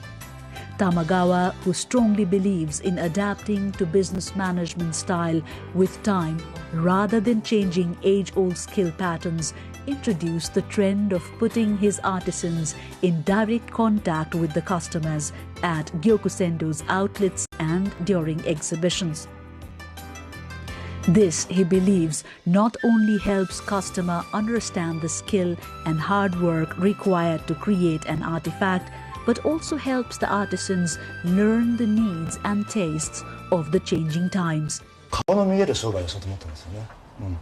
でそこで私が考えたのが商社を下ろさずに直接百貨店に行ってでそこで実演販売をして職人がお客様と会話するようなこのビジネスモデルを作ってるんですね。玉泉の方向としては、大量というよりは本当銅器を愛用してくださる方に対してちゃんと説明してちゃんと愛用していただける方を対象としたやっぱり商売をしていきたいと思ってますんで、だからそういうこと職人も、だから職人をどんどん増やすというわけではなくビジネスもどんどん大きくするわけではなくてちゃんと玉泉堂というブランドをね高めていく。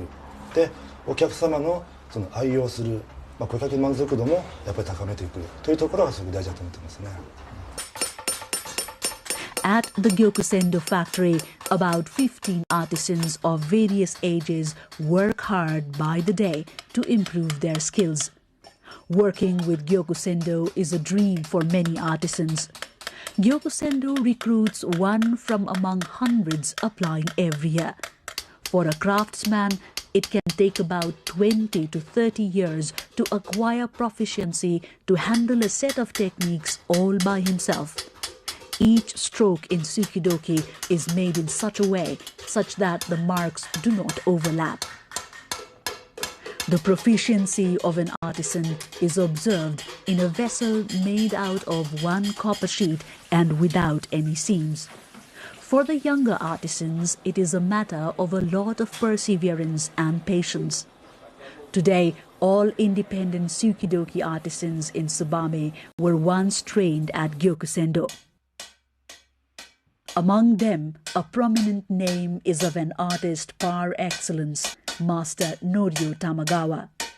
今のその木目金イコール木目金っていうのがもう、のりおさんのことなんですけれども、その土台となっているのはやっぱり玉泉堂で修行していた時代の追記銅器という技術が骨幹にあって根元のところにあって、でそこから、亡くなられた師匠のところに、弟子入りをしたりですとか、いろんなご苦労修行の中でご苦労されながら、今、世界にもこう名前を馳せるようになった素晴らしい作品を作られるようになったと思います。Master Norio Tamagawa is the pride of Niigata and is acclaimed as the living national treasure, Japan. His insurmountable contribution in reviving mokumegane through his outstanding and unique creation is beyond comparison.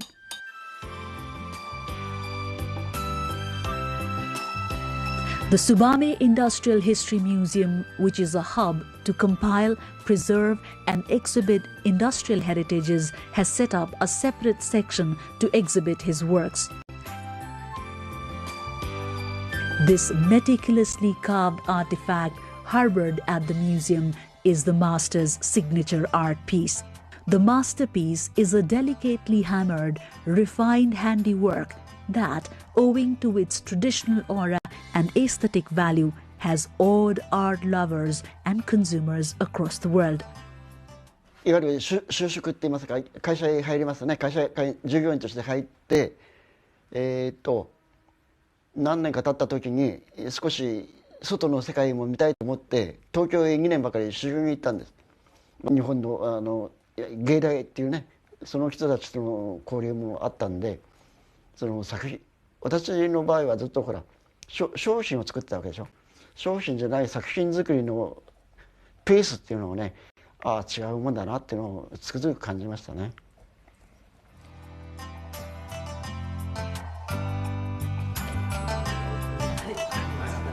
The master reminisces it took him 11 years before he could call his product a piece of art. As a young artist, he took inspiration from his seniors to aim high and excel bigger dreams.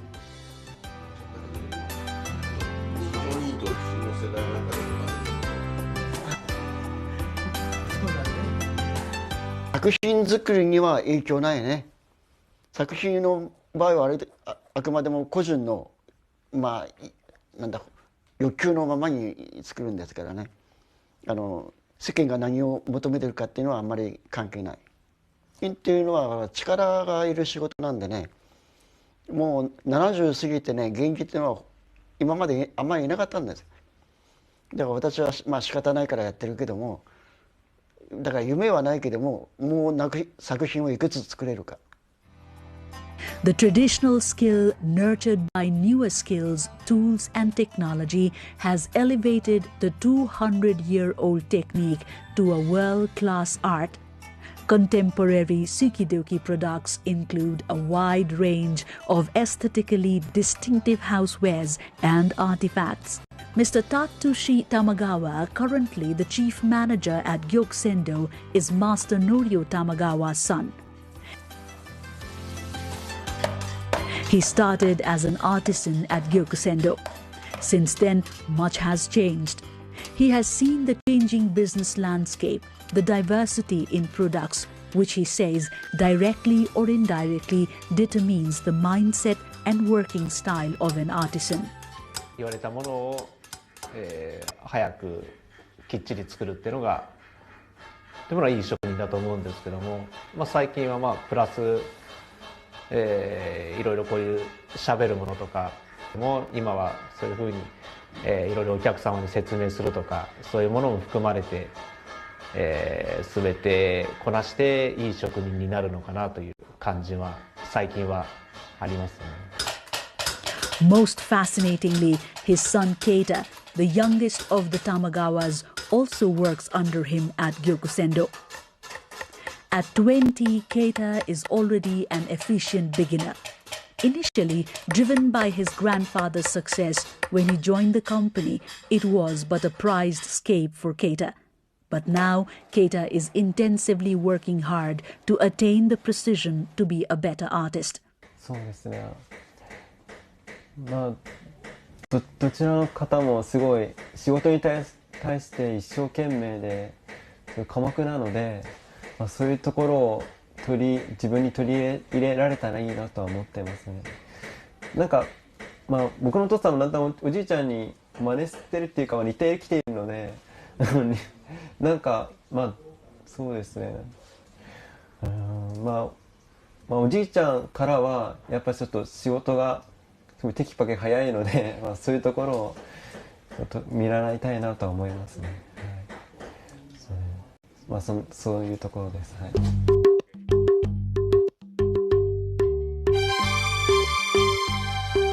Since the beginning of human civilization, art has evolved based on culture and vice versa. Nevertheless, the demand of changing times has had a detrimental role to play in its course and form. Whether it is Niigata or Kathmandu, artisans continue to express themselves in their artworks. There is little doubt the modern-day artisans' creativity, aided by modern technology, has not only helped preserve traditional skills, but also contributed to the ascent of human civilization.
The gorgeous temple of Changunarayan holds greater significance among the 4 Narayan temples located in different cardinal points of Kathmandu Valley. It is situated on a magnificent hilltop about 16 kilometers northeast of Kathmandu in the Bhaktapur district. Changunarayan is known for its majestic temple complex, full of magnificent artworks in stone, metal, and wood. As an important heritage site of archaeological and cultural importance, with a history of nearly 1700 years, Changunarayan was designated as UNESCO World Heritage Site in October 1979. By then, it also received the attention of international observers abroad. One of the first substantial epigraphic evidences of Nepalese history was found in the temple premises consecrated by Lichavi King Mandev, dating back to 464 AD. It shows that Changunarayan was already developed as an important sacred place long before his time. There are various myths and legends regarding the origin of Changunarayan. As detailed in the Vansavalis, Changu had already been established as a sacred site around 3rd century AD. The Ichangu inscription of Vijaya Kamdev, dated 1199 AD, informs that the temple was built by the king Haridatta Varma, happened to be 9th generations before Mandev. The time of Haridatta Varma is estimated as early as 325 AD.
During Lichevi period, Changu Narayan was also known as Dola Shikhar, which refers to a mount or hill in the shape of Doli.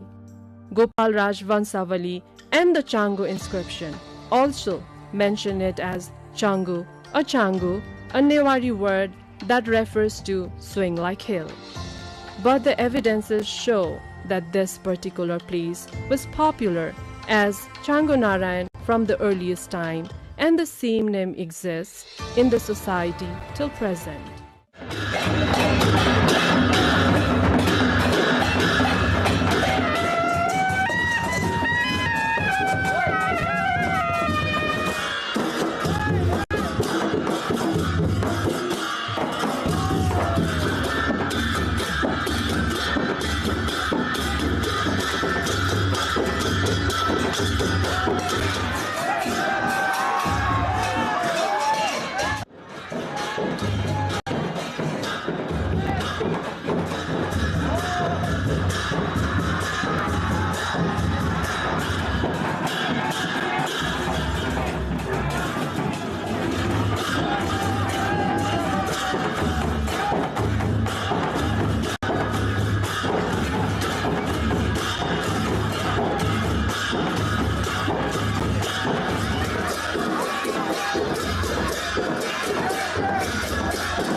This two-storied temple is of basic Nepalese design with possible emphasis given to masterful ornamentation. The temple may have passed through series of restoration. The present structure was probably constructed in the 17th century. Changu Narayan is regarded as one of the masterpieces of Nepalese temple architecture.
Government pushes revival of ailing state industries. Hetauda textile industry resumes trial production after 25 years. Consumers across Nepal hit hard as shortage of cooking gas cylinders persists despite increased imports. Industry Minister inspects depots. Nepal's indigenous Maji community moves beyond traditional fishing and boating profession, adopts new professions to sustain livelihoods. At least 97 killed in severe flooding in India's Assam state. Thousands also forced into temporary shelters. Iran sets conditions for reopening of Strait of Hormuz, also says understanding reached with Oman needs high-level final approval. And NPL Season 3 to be held from October 26, November 21 in Kathmandu. Janakpur Bold signs American all-rounder Harmeet Singh as captain. Hello there, I am April Singh Lama and this is NTV World News Hour coming to you live from Kathmandu at 2200 hours Nepal time. Now the news in detail. Reforms introduced by Nepal's incumbent government are showing signs of progress in several struggling state-owned enterprises. This includes Nepal OCD Limited, Hetauda Textile Industry, Nepal Airlines Corporation, Dairy Development Corporation, and Singhadarbar Baidyakana. The government of late has been pushing institutional reforms aimed at improving the performance and sustainability of loss-making public enterprises. We will bring you a detailed report on this in our segment Issue of the Day later in the bulletin. Now, consumers across Nepal continue to face shortages and difficulty obtaining cooking gas, raising concerns over distribution and market supply despite increased LPG imports. The government is also stepping up inspections of LPG companies and distribution depots while preparing to further increase imports to ease the shortage and curb complaints of overpricing. Amid ongoing LPG supply concerns, a trader has been arrested in Duakot, Bhaktapur for allegedly selling a cooking gas cylinder for as much as 7,000 Nepali rupees. Complaints have also emerged that some traders are hoarding gas, creating artificial shortages and selling cylinders at prices significantly above the government set rates. We will have an in-depth report on the shortage of cooking gas cylinders later in the bulletin. Moving on, Nepal's indigenous Maji community is shifting from traditional fishing and boating to agriculture, trade and small businesses as declining fish stocks threaten their livelihoods. The Maji have relied on rivers for generations, but falling fish populations have made fishing increasingly difficult to sustain. They are also learning new skills, producing leaf plates, bowls, soaps and cleaning products. Despite adopting new livelihoods, the community continues to preserve its traditional songs, culture and river-based heritage. Nepal has around 111,000 Maji people, including about 4,000 in central Makwanpur district. We will bring more on this in our segment cover story later in the bulletin. Now, at least 97 people have died and nearly 170,000 have been affected by severe flooding in India's Assam state, with thousands forced into temporary shelters as swollen rivers inundate homes and farmland. Authorities are continuing relief and rescue efforts as floodwaters disrupt communities across the state. The annual June to September monsoon regularly causes flooding in Assam as the Brahmaputra and its tributaries overflow. However, experts say climate change and poorly planned development are contributing to increasingly frequent and severe floods. Iran says any reopening of the Strait of Hormuz is conditional on the United States fully accepting its demands despite a reported framework agreement reached with Oman. Sardar Mohebe, spokesperson for Iran's Islamic Revolutionary Guard Corps, said reopening the strategic waterway is not part of the agreement with Oman and depends on Washington accepting Iran's conditions. Meanwhile, a spokesperson for Iran's Parliamentary National Security and Foreign Policy Committee said a general framework for an understanding has been reached with Oman, but it still requires approval at the highest level. Moving on, the Nepal Premier League is set to return later this year with its third season scheduled for the October-November window, according to Cricket Association of Nepal, CAN. The event will be held from October 26 to November 21st at Tribhuvan University International Cricket Ground in Kirtipur in Kathmandu. The 2026 edition features 8 city-based teams. Meanwhile, American all-rounder Harmeet Singh will captain Janakpur Bolts in the 3rd edition of NPL. Janakpur announced is signing through its social media today.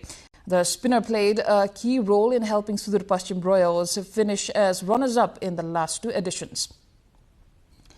Now, after nearly 25 years, the Hetauda textile industry is back in trial production with repaired machines now being tested for commercial revival. So what could this mean for the future of the state-owned factory?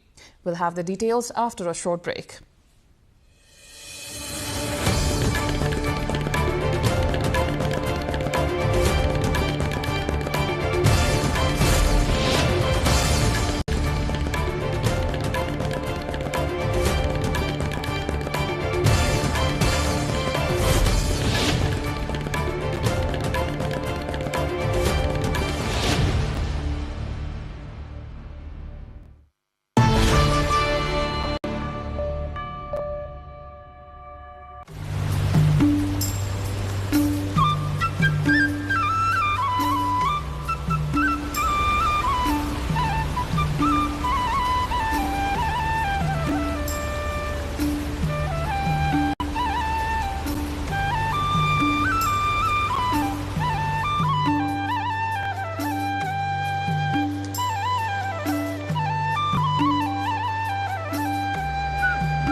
You're watching NTV World News Hour with April Agisinglama. Welcome back.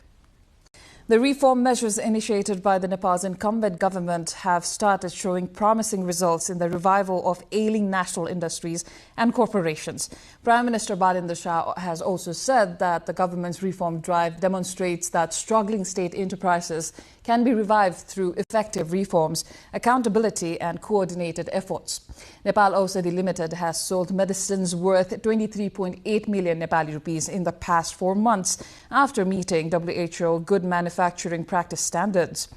Nepal Airlines Corporations earned 6.27 billion rupees from mid-April to mid-July last fiscal year, up 1.10 billion Nepali rupees year-on-year, while seat occupancy rose to 86%. The Dairy Development Corporation has reduced farmers' outstanding payments from 720 million to 350 million Nepali rupees, while daily sales increased by 35% and revenue rose from 6 million rupees to 9 million Nepali rupees.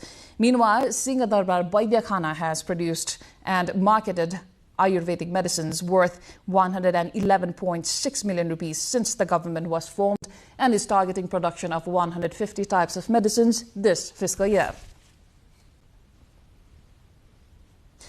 Trial production has resumed at Hetauda Textile Industry, located at Hetauda in Nepal's central district, Mokwanpuz, after nearly 25 years of closure, raising prospects for the revival of one of Nepal's major state-owned textile factories. The move follows repairs and testing of the industry's machinery, with the government assessing whether the factory can be brought back into full commercial operation. Rojina Rai, along with our local correspondent, Pawana Rijal, looks more.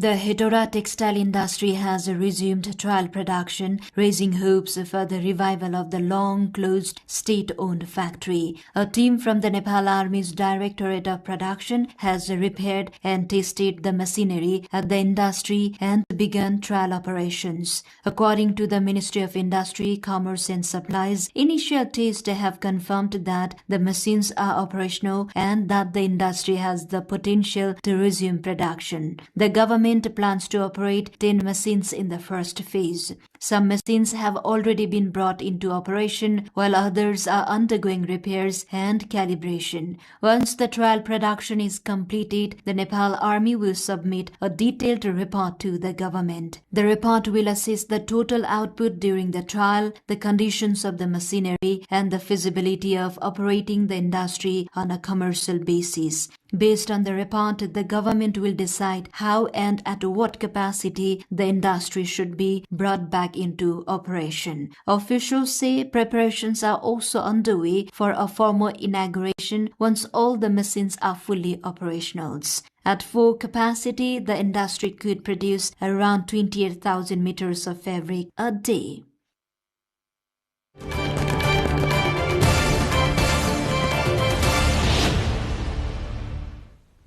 For generations, the Maji community has depended on Nepal's rivers for fishing and ferrying.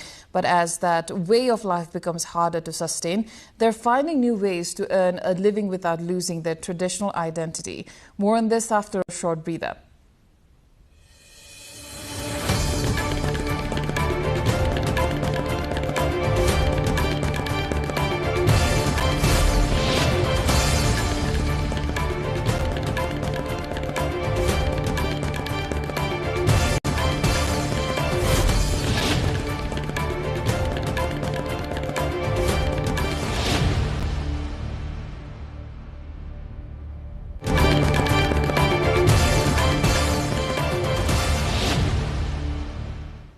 You're watching NTV World News Hour. Welcome back.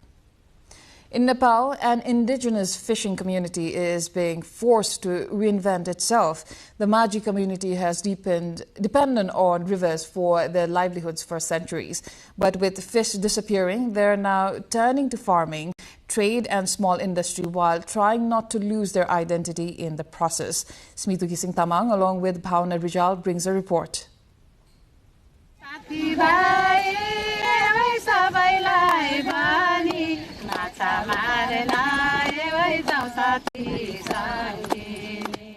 Maji are one of Nepal's indigenous communities traditionally settled along the country's rivers, where fishing and ferrying passengers by boat have long defined their way of life. However, that livelihood is drying up, literally. Community members say fish populations in local rivers have fallen sharply in recent years, making it harder to feed their families.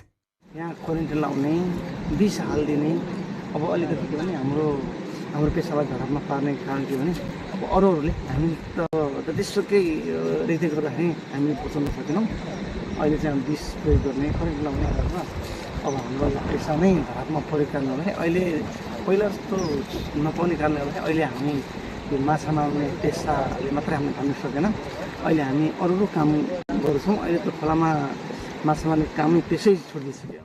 With the old profession no longer enough, many Maji families are shifting to agriculture and other trades. For the community's women, that shift has meant learning entirely new skills. After receiving skills training, women in the community are now producing everyday items, leaf plates and bowls known locally as duna tapari, along with soap and cleaning products. Some prepare the raw leaves by hand. Others operate machines that shape and package the finished goods. Several have gone further, formally registering their own small businesses.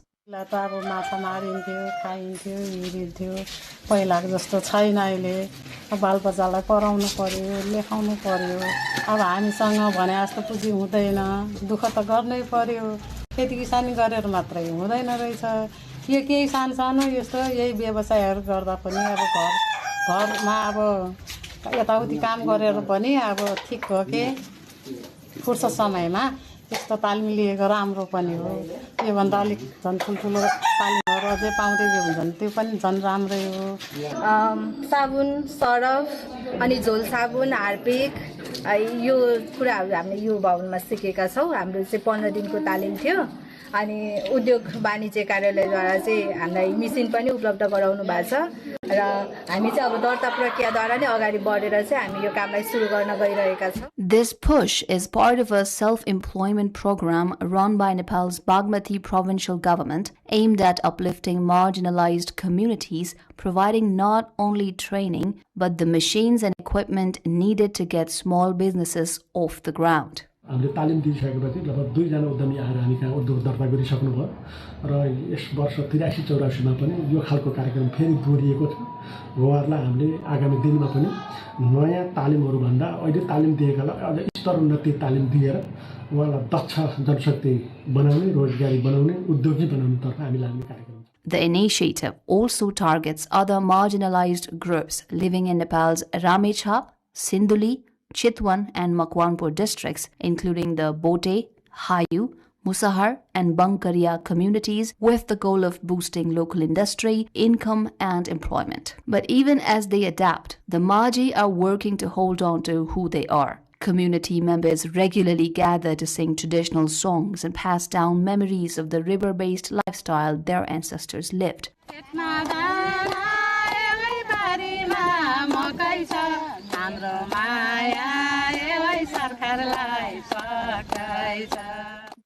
Sometimes heading back to the streams in groups, net in hand, just to relive the old ways. Nepal government classifies the Maji as a highly marginalized community with a national population of roughly 111,000, around 4,000 of them in Makwanpur district alone. For them, the challenge now is balancing survival with heritage, building new livelihoods without letting the river-borne culture that shaped them slip away.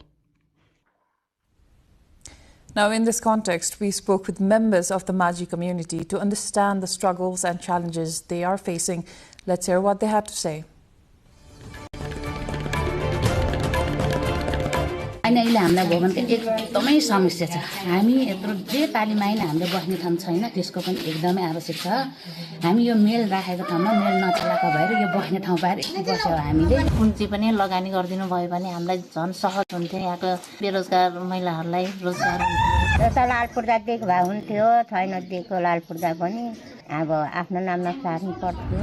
अर्को मिसिन पनि सरकारले हामीलाई सहयोग गरिदिनु भए हुन्छ. हामीलाई एउटा मिसिनले मात्र पुग्दैन. हामीलाई यति काम गरौँ भनेर गर्नु खोज्दाखेरि के गर्नु, बस्ने ठाउँ यसो राम्रो भएन, अवस्था राम्रो भएन. अलि राम्रो ठाउँ गर्नु पाए, राम्रो ठाउँ बसेर त्यस्तो चपरा गाँच्नु पाएदेखि हाम्रो जानेको सिपले देखाउनु पाए राम्रो हुन्थ्यो. खोलाको छेउछेउमा बाँध बाँध्दै हुन्थ्यो. हामी बकियाको छेउमा छौँ. बकिया खोला भन्छन्. यो सरकारले चाहिँ नि यसो केही सहयोग बाँधहरू हाल्दिएदेखि छेउ खोला तल आइदिएदेखि हुन्थ्यो भन्नु खोजे हो. हाम्रो माझीलाई पनि यो कृषि पेसामा अलिक राम्रो हुनको लागि हामीलाई सरकार, स्थानीय सरकारबाट हामीलाई केही सहयोग भइदिनु मिल्यो भने राम्रो हुने भन्ने.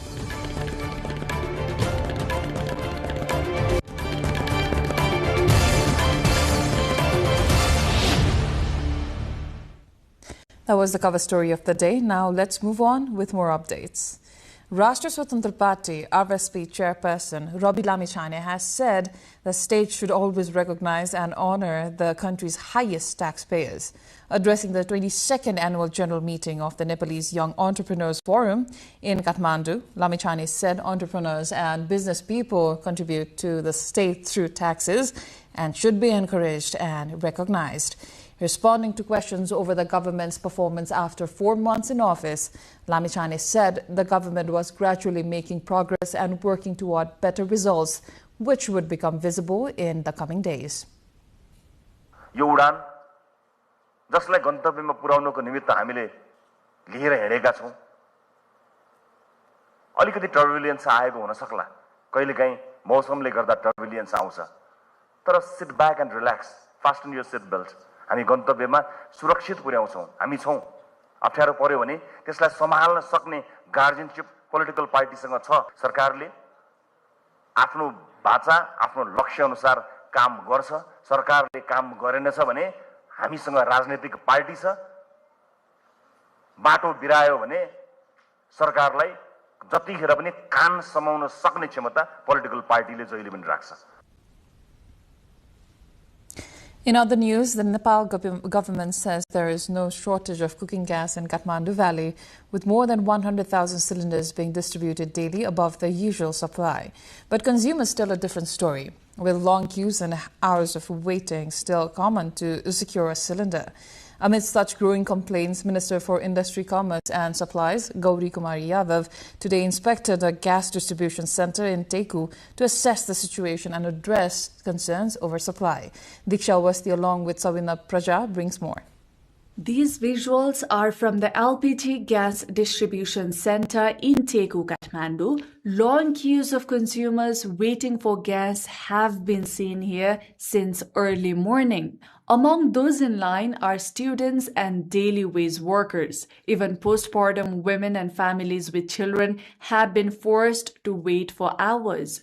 Although the government claims that sufficient gas is being distributed, consumers complain that they are still unable to obtain LPG cylinders easily when needed. They say spending hours in queues has affected everything from their studies to their daily work. तपाईको 3-4 दिन भइसक्यो हैन म यहाँ आएर सोधेछु आज नि बिहान दिनको आएर लाइन बसेको छ यो ग्यासको लागि हामीले अहिलेसम्म ग्यास पाएको छैन कति बज्यो अहिले 12-17 भइसक्यो तपाईको त्यस्तो हुँदाखेरि हाम्रो नेपालमा के यस्तो 9 बजेबाट अलि बिहानबाट अलि 8 बजेबाट मान्छे यहाँ 6 बजेदेखि आएर लाइन बसिरहेको छ 8 बजेदेखि 9 बजेबडी बाड्दाखेरि त्यति बेलासम्म त मान्छे सबै आफ्नो आफ्नो घरमा जान्थ्यो खानासाना खान्थ्यो अब हेर्नु त अहिलेसम्म पानी सानी खाएन चिया खाएन 11-12 बजिसक्यो 6 बजे आएको मान्छे अब आम जनसमुदायलाई र यहाँ पढ्ने विद्यार्थी र अन्य चाहिँ काम गरी खाने मान्छेहरुको चाहिँ जीविकोपार्जनमा चाहिँ खेलवाड गर्नेहरुलाई चाहिँ कारबाही गरेर सरकारले जो ग्यासको कृत्रिम अभाव खडा हुने कुराहरुलाई चाहिँ रोकेर चाहिँ हिजोका दिनसम्म जसरी ग्यास चाहिँ नियमित रूपमा चाहिँ डिस्ट्रिब्युट भइरहेको छ जनताहरुले चाहिँ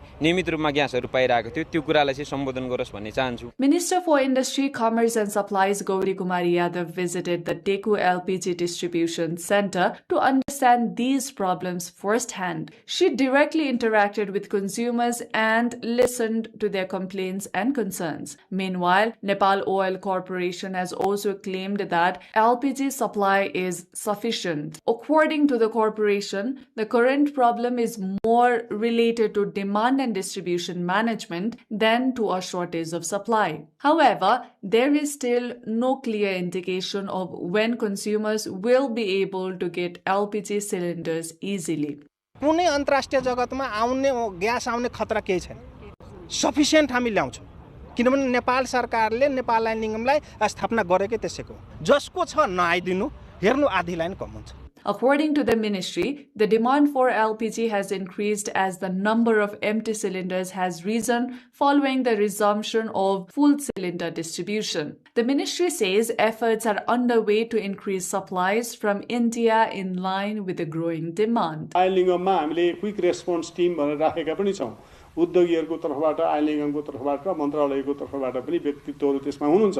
निरन्तर उहाँहरुले चाहिँ गुनासोहरु सुन्ने The government says more than 100,000 LPG cylinders are being distributed daily across the Kathmandu Valley. Quick response teams have also been mobilized to monitor the market. The ministry says efforts are underway to identify and address problems in LPG distribution immediately and ensure that consumers can access cooking gas more easily. Now, Nepal-China trade through the Tatopani border point has remained disrupted for more than 3 weeks, bringing cross-border commerce to a standstill. Chief Customs Officer at the Tatopani Customs Office, Dipender Prakash Giri, said landslides at several locations have affected Nepal's foreign trade with China. Road obstruction also has prevented cargo-laden containers from entering Nepal from the Chinese side. Meanwhile, there is still no clear timeline for when the road and border point will fully resume operations. Local residents in Susta in West Nawalparasi of Nepal have become concerned after the embankment constructed over the Narayani River began to erode. The embankment was built in Susta Rural Municipality 5 with the aim of preventing water from the Narayani River from entering the settlement. After the high flow of water in the river began eroding the embankment, local residents have started constructing a temporary embankment to protect Susta.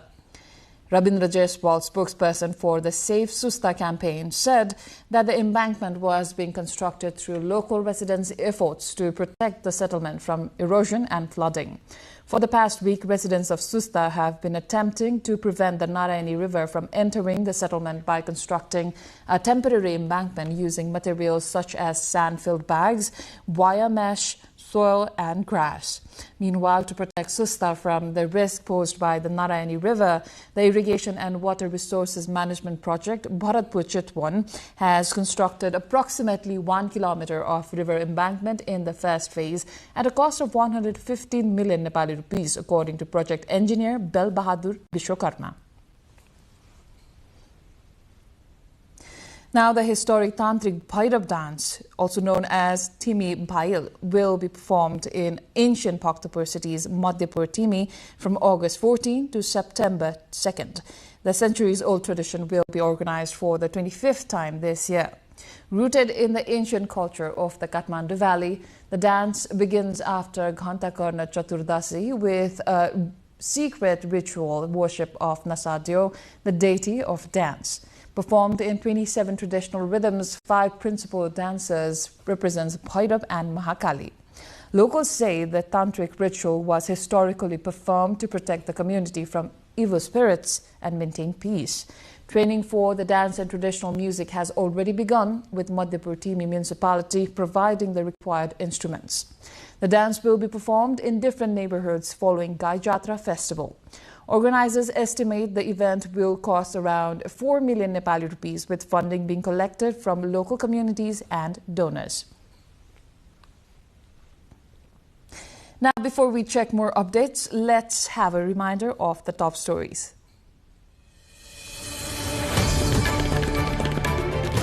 Government pushes revival of ailing state industries. Hetauda textile industry resumes trial production after 25 years. Consumers across Nepal hit hard as shortage of cooking gas cylinders persists despite increased imports. Industry Minister inspects depots. Nepal's indigenous Maji community moves beyond traditional fishing and boating profession, adopts new professions to sustain livelihoods. At least 97 killed in severe flooding in India's Assam state. Thousands also forced into temporary shelters. Iran sets conditions for reopening of Strait of Hormuz, also says understanding reached with Oman needs high-level final approval. And NPL Season 3 to be held from October 26 to November 21st in Kathmandu. Janakpur Bulls signs American all-rounder Harmeet Singh as captain.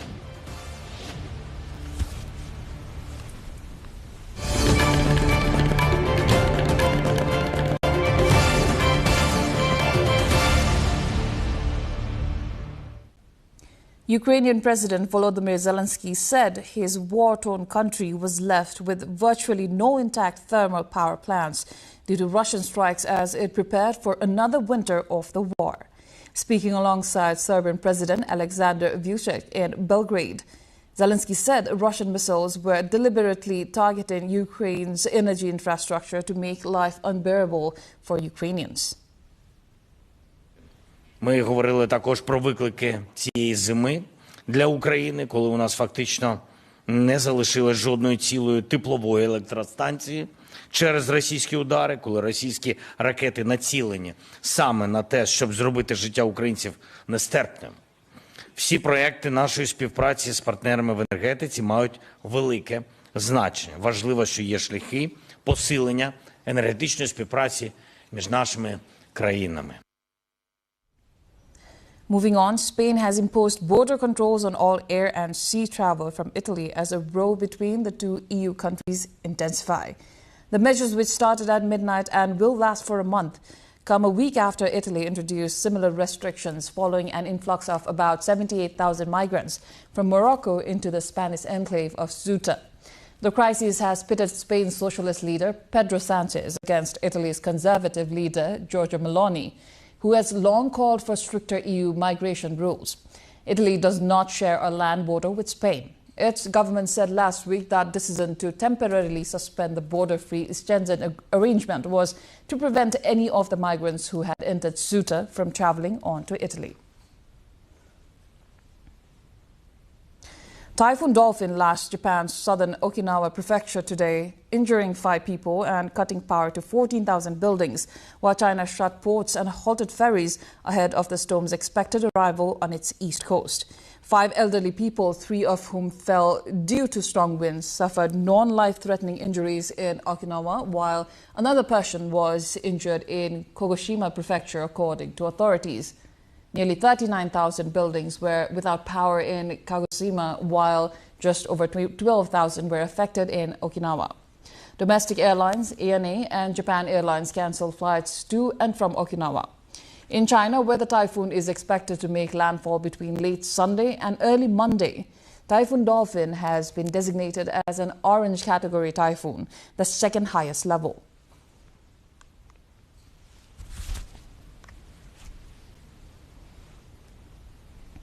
Moving on, breast cancer patients are increasingly opting for immediate breast reconstruction following mastectomy to reduce the psychological impact of losing a breast.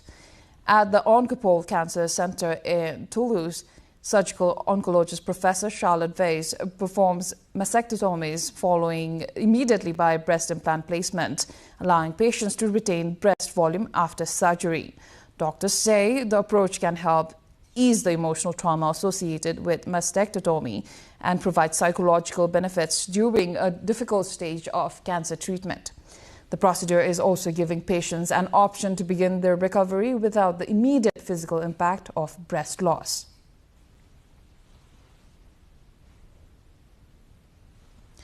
In other news, China has launched its first robot school in Hangzhou in eastern Zhejiang province as the country expands efforts to develop advanced robotic capabilities.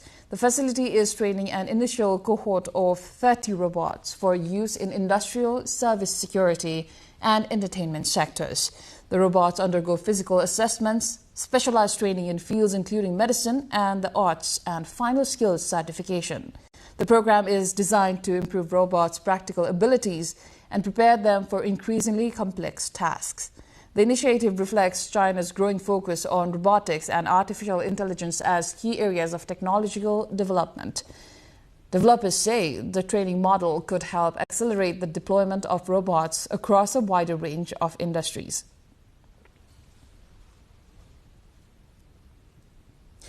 In other news, a sacred talking drum looted by French colonial troops more than a century ago has returned to its home in Côte d'Ivoire. Known as the Gigi Aoyoki, the imposing wooden drum was taken from the Ebri community in 1916 and remained in France for more than 100 years. It was officially repatriated by France in February and has now arrived in its home village of Adjamé near Bijan. The drum was traditionally used to transmit messages and warn communities of danger. Residents gathered to see the historic object for themselves, celebrating its return as a powerful symbol of cultural heritage and the recovery of a colonial-era artifact.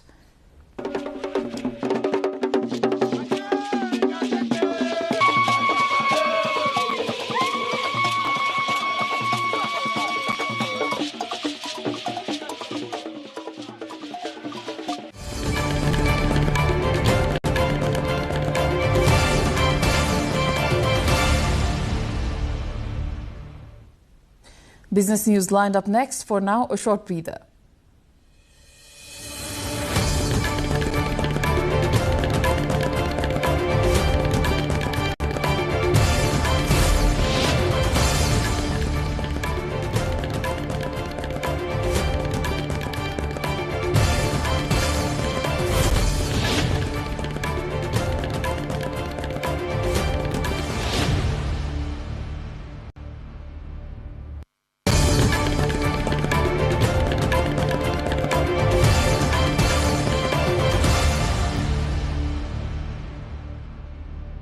NVIDIA is set to invest up to $3 billion in Lantium, the Texas-based power infrastructure developer behind the Stargate artificial intelligence data center project. The chipmaker is expected to invest an initial $2 billion for roughly a 20% stake in Lancium, with other $1 billion potentially available if the company meets targets including grid connections. The deal would value Lancium at around $10 billion. The investment could help Lancium expand its operations as it considers a potential stock market listing in 2027. Lancium operates a 1,000-acre clean energy campus in Abilene, Texas, which serves as Stargate's first operational site.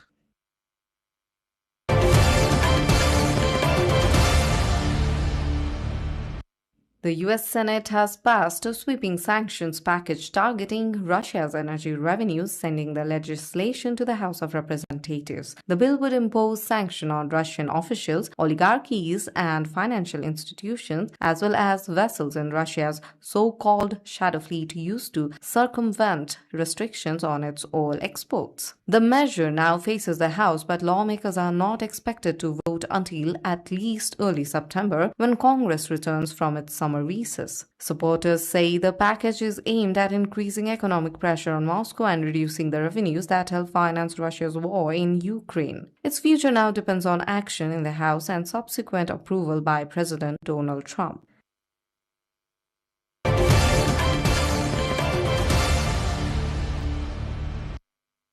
Europe's relentless heat waves, deepening drought, and spreading wildfires are putting growing pressure on transport, energy, and agriculture, threatening billions of euros in economic losses. Major rivers, including the Rhine, have fallen to critical levels. At COP in Germany, water levels have reached a historic low, disrupting freight capacity and raising concerns over supply chains. Low water and extreme heat are also constraining hydropower and nuclear plants while driving up electricity demand. Agriculture is facing mounting losses. France could see its farm output fall by around 10% this year, with losses potentially reaching 6 billion euros. Meanwhile, wildfires have already burned more than 434,000 hectares across Europe, according to UN data.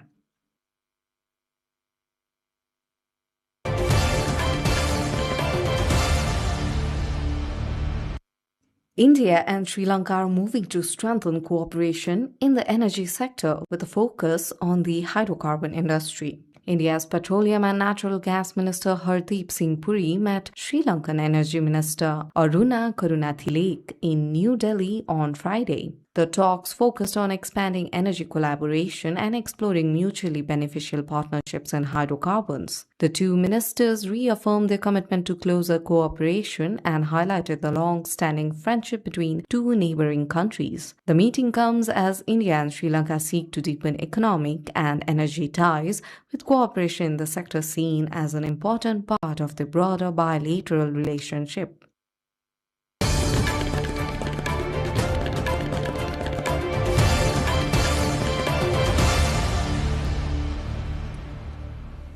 Time for sports update.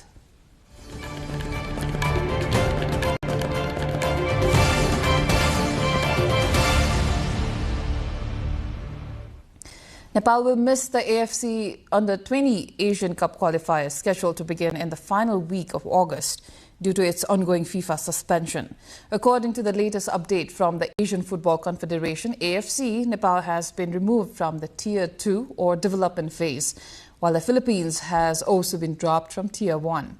The AFC had warned the All Nepal Football Association and ANFA on June 27 that FIFA's suspension of Nepal needed to be lifted by August 1st for the country to participate in the Under-20 qualifiers. However, with the suspension still in place, Nepal's youth team has lost an opportunity for international exposure. Now, the football used by Diego Maradona to score his infamous Hand of God goal against England at the 1986 World Cup is expected to fetch up to $10 million at a US auction this month. Maradona punched the ball past England goalkeeper Peter Shilton during Argentina's 2-1 quarter-final victory at the Estadio Azteca, before famously describing the goal as scored a little with the head of Maradona and a little with the hand of God. The same ball was used for Maradona's iconic goal of the century in the match when he had dribbled past several England players before scoring. Heritage Auctions expects the ball to sell for 8 figures when it goes under the hammer from August 21st to 23rd, with bidding starting at $2.5 million. The auction house says the ball could become the most valuable football ever sold, surpassing the $9.3 million record set by the shirt Maradona wore during the same match. Now, Jorge Messi, the father of football star Lionel Messi, has died at the age of 68 at a medical clinic in the Argentine city of Rosario after a long illness. Jorge spent his final months alternating between a medical center in Rosario and his home, accompanied by his wife Celia and his children Rodrigo, Matias and Maria Sol. 39-year-old Lionel Messi spent time with his father after the World Cup before rejoining his club Inter Miami, for whom he returned to action a week ago. Jorge closely accompanied his son Lionel throughout his career, beginning with his early years at Barcelona. He acted as a crucial pillar of support and for several years served as his representative.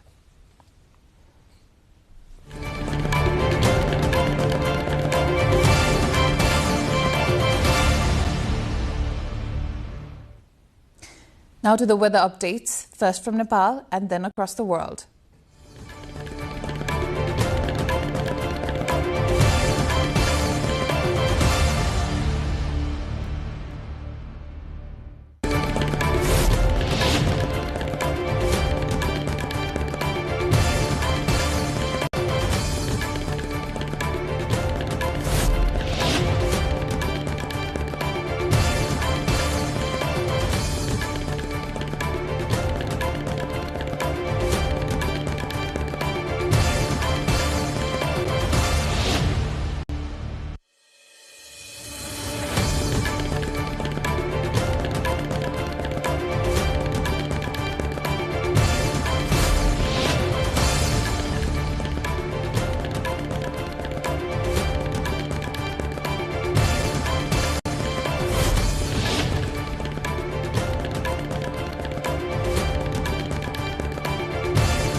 This brings us to the end of this edition of our bulletin. But before wrapping up, let's have a recap of the headlines once again.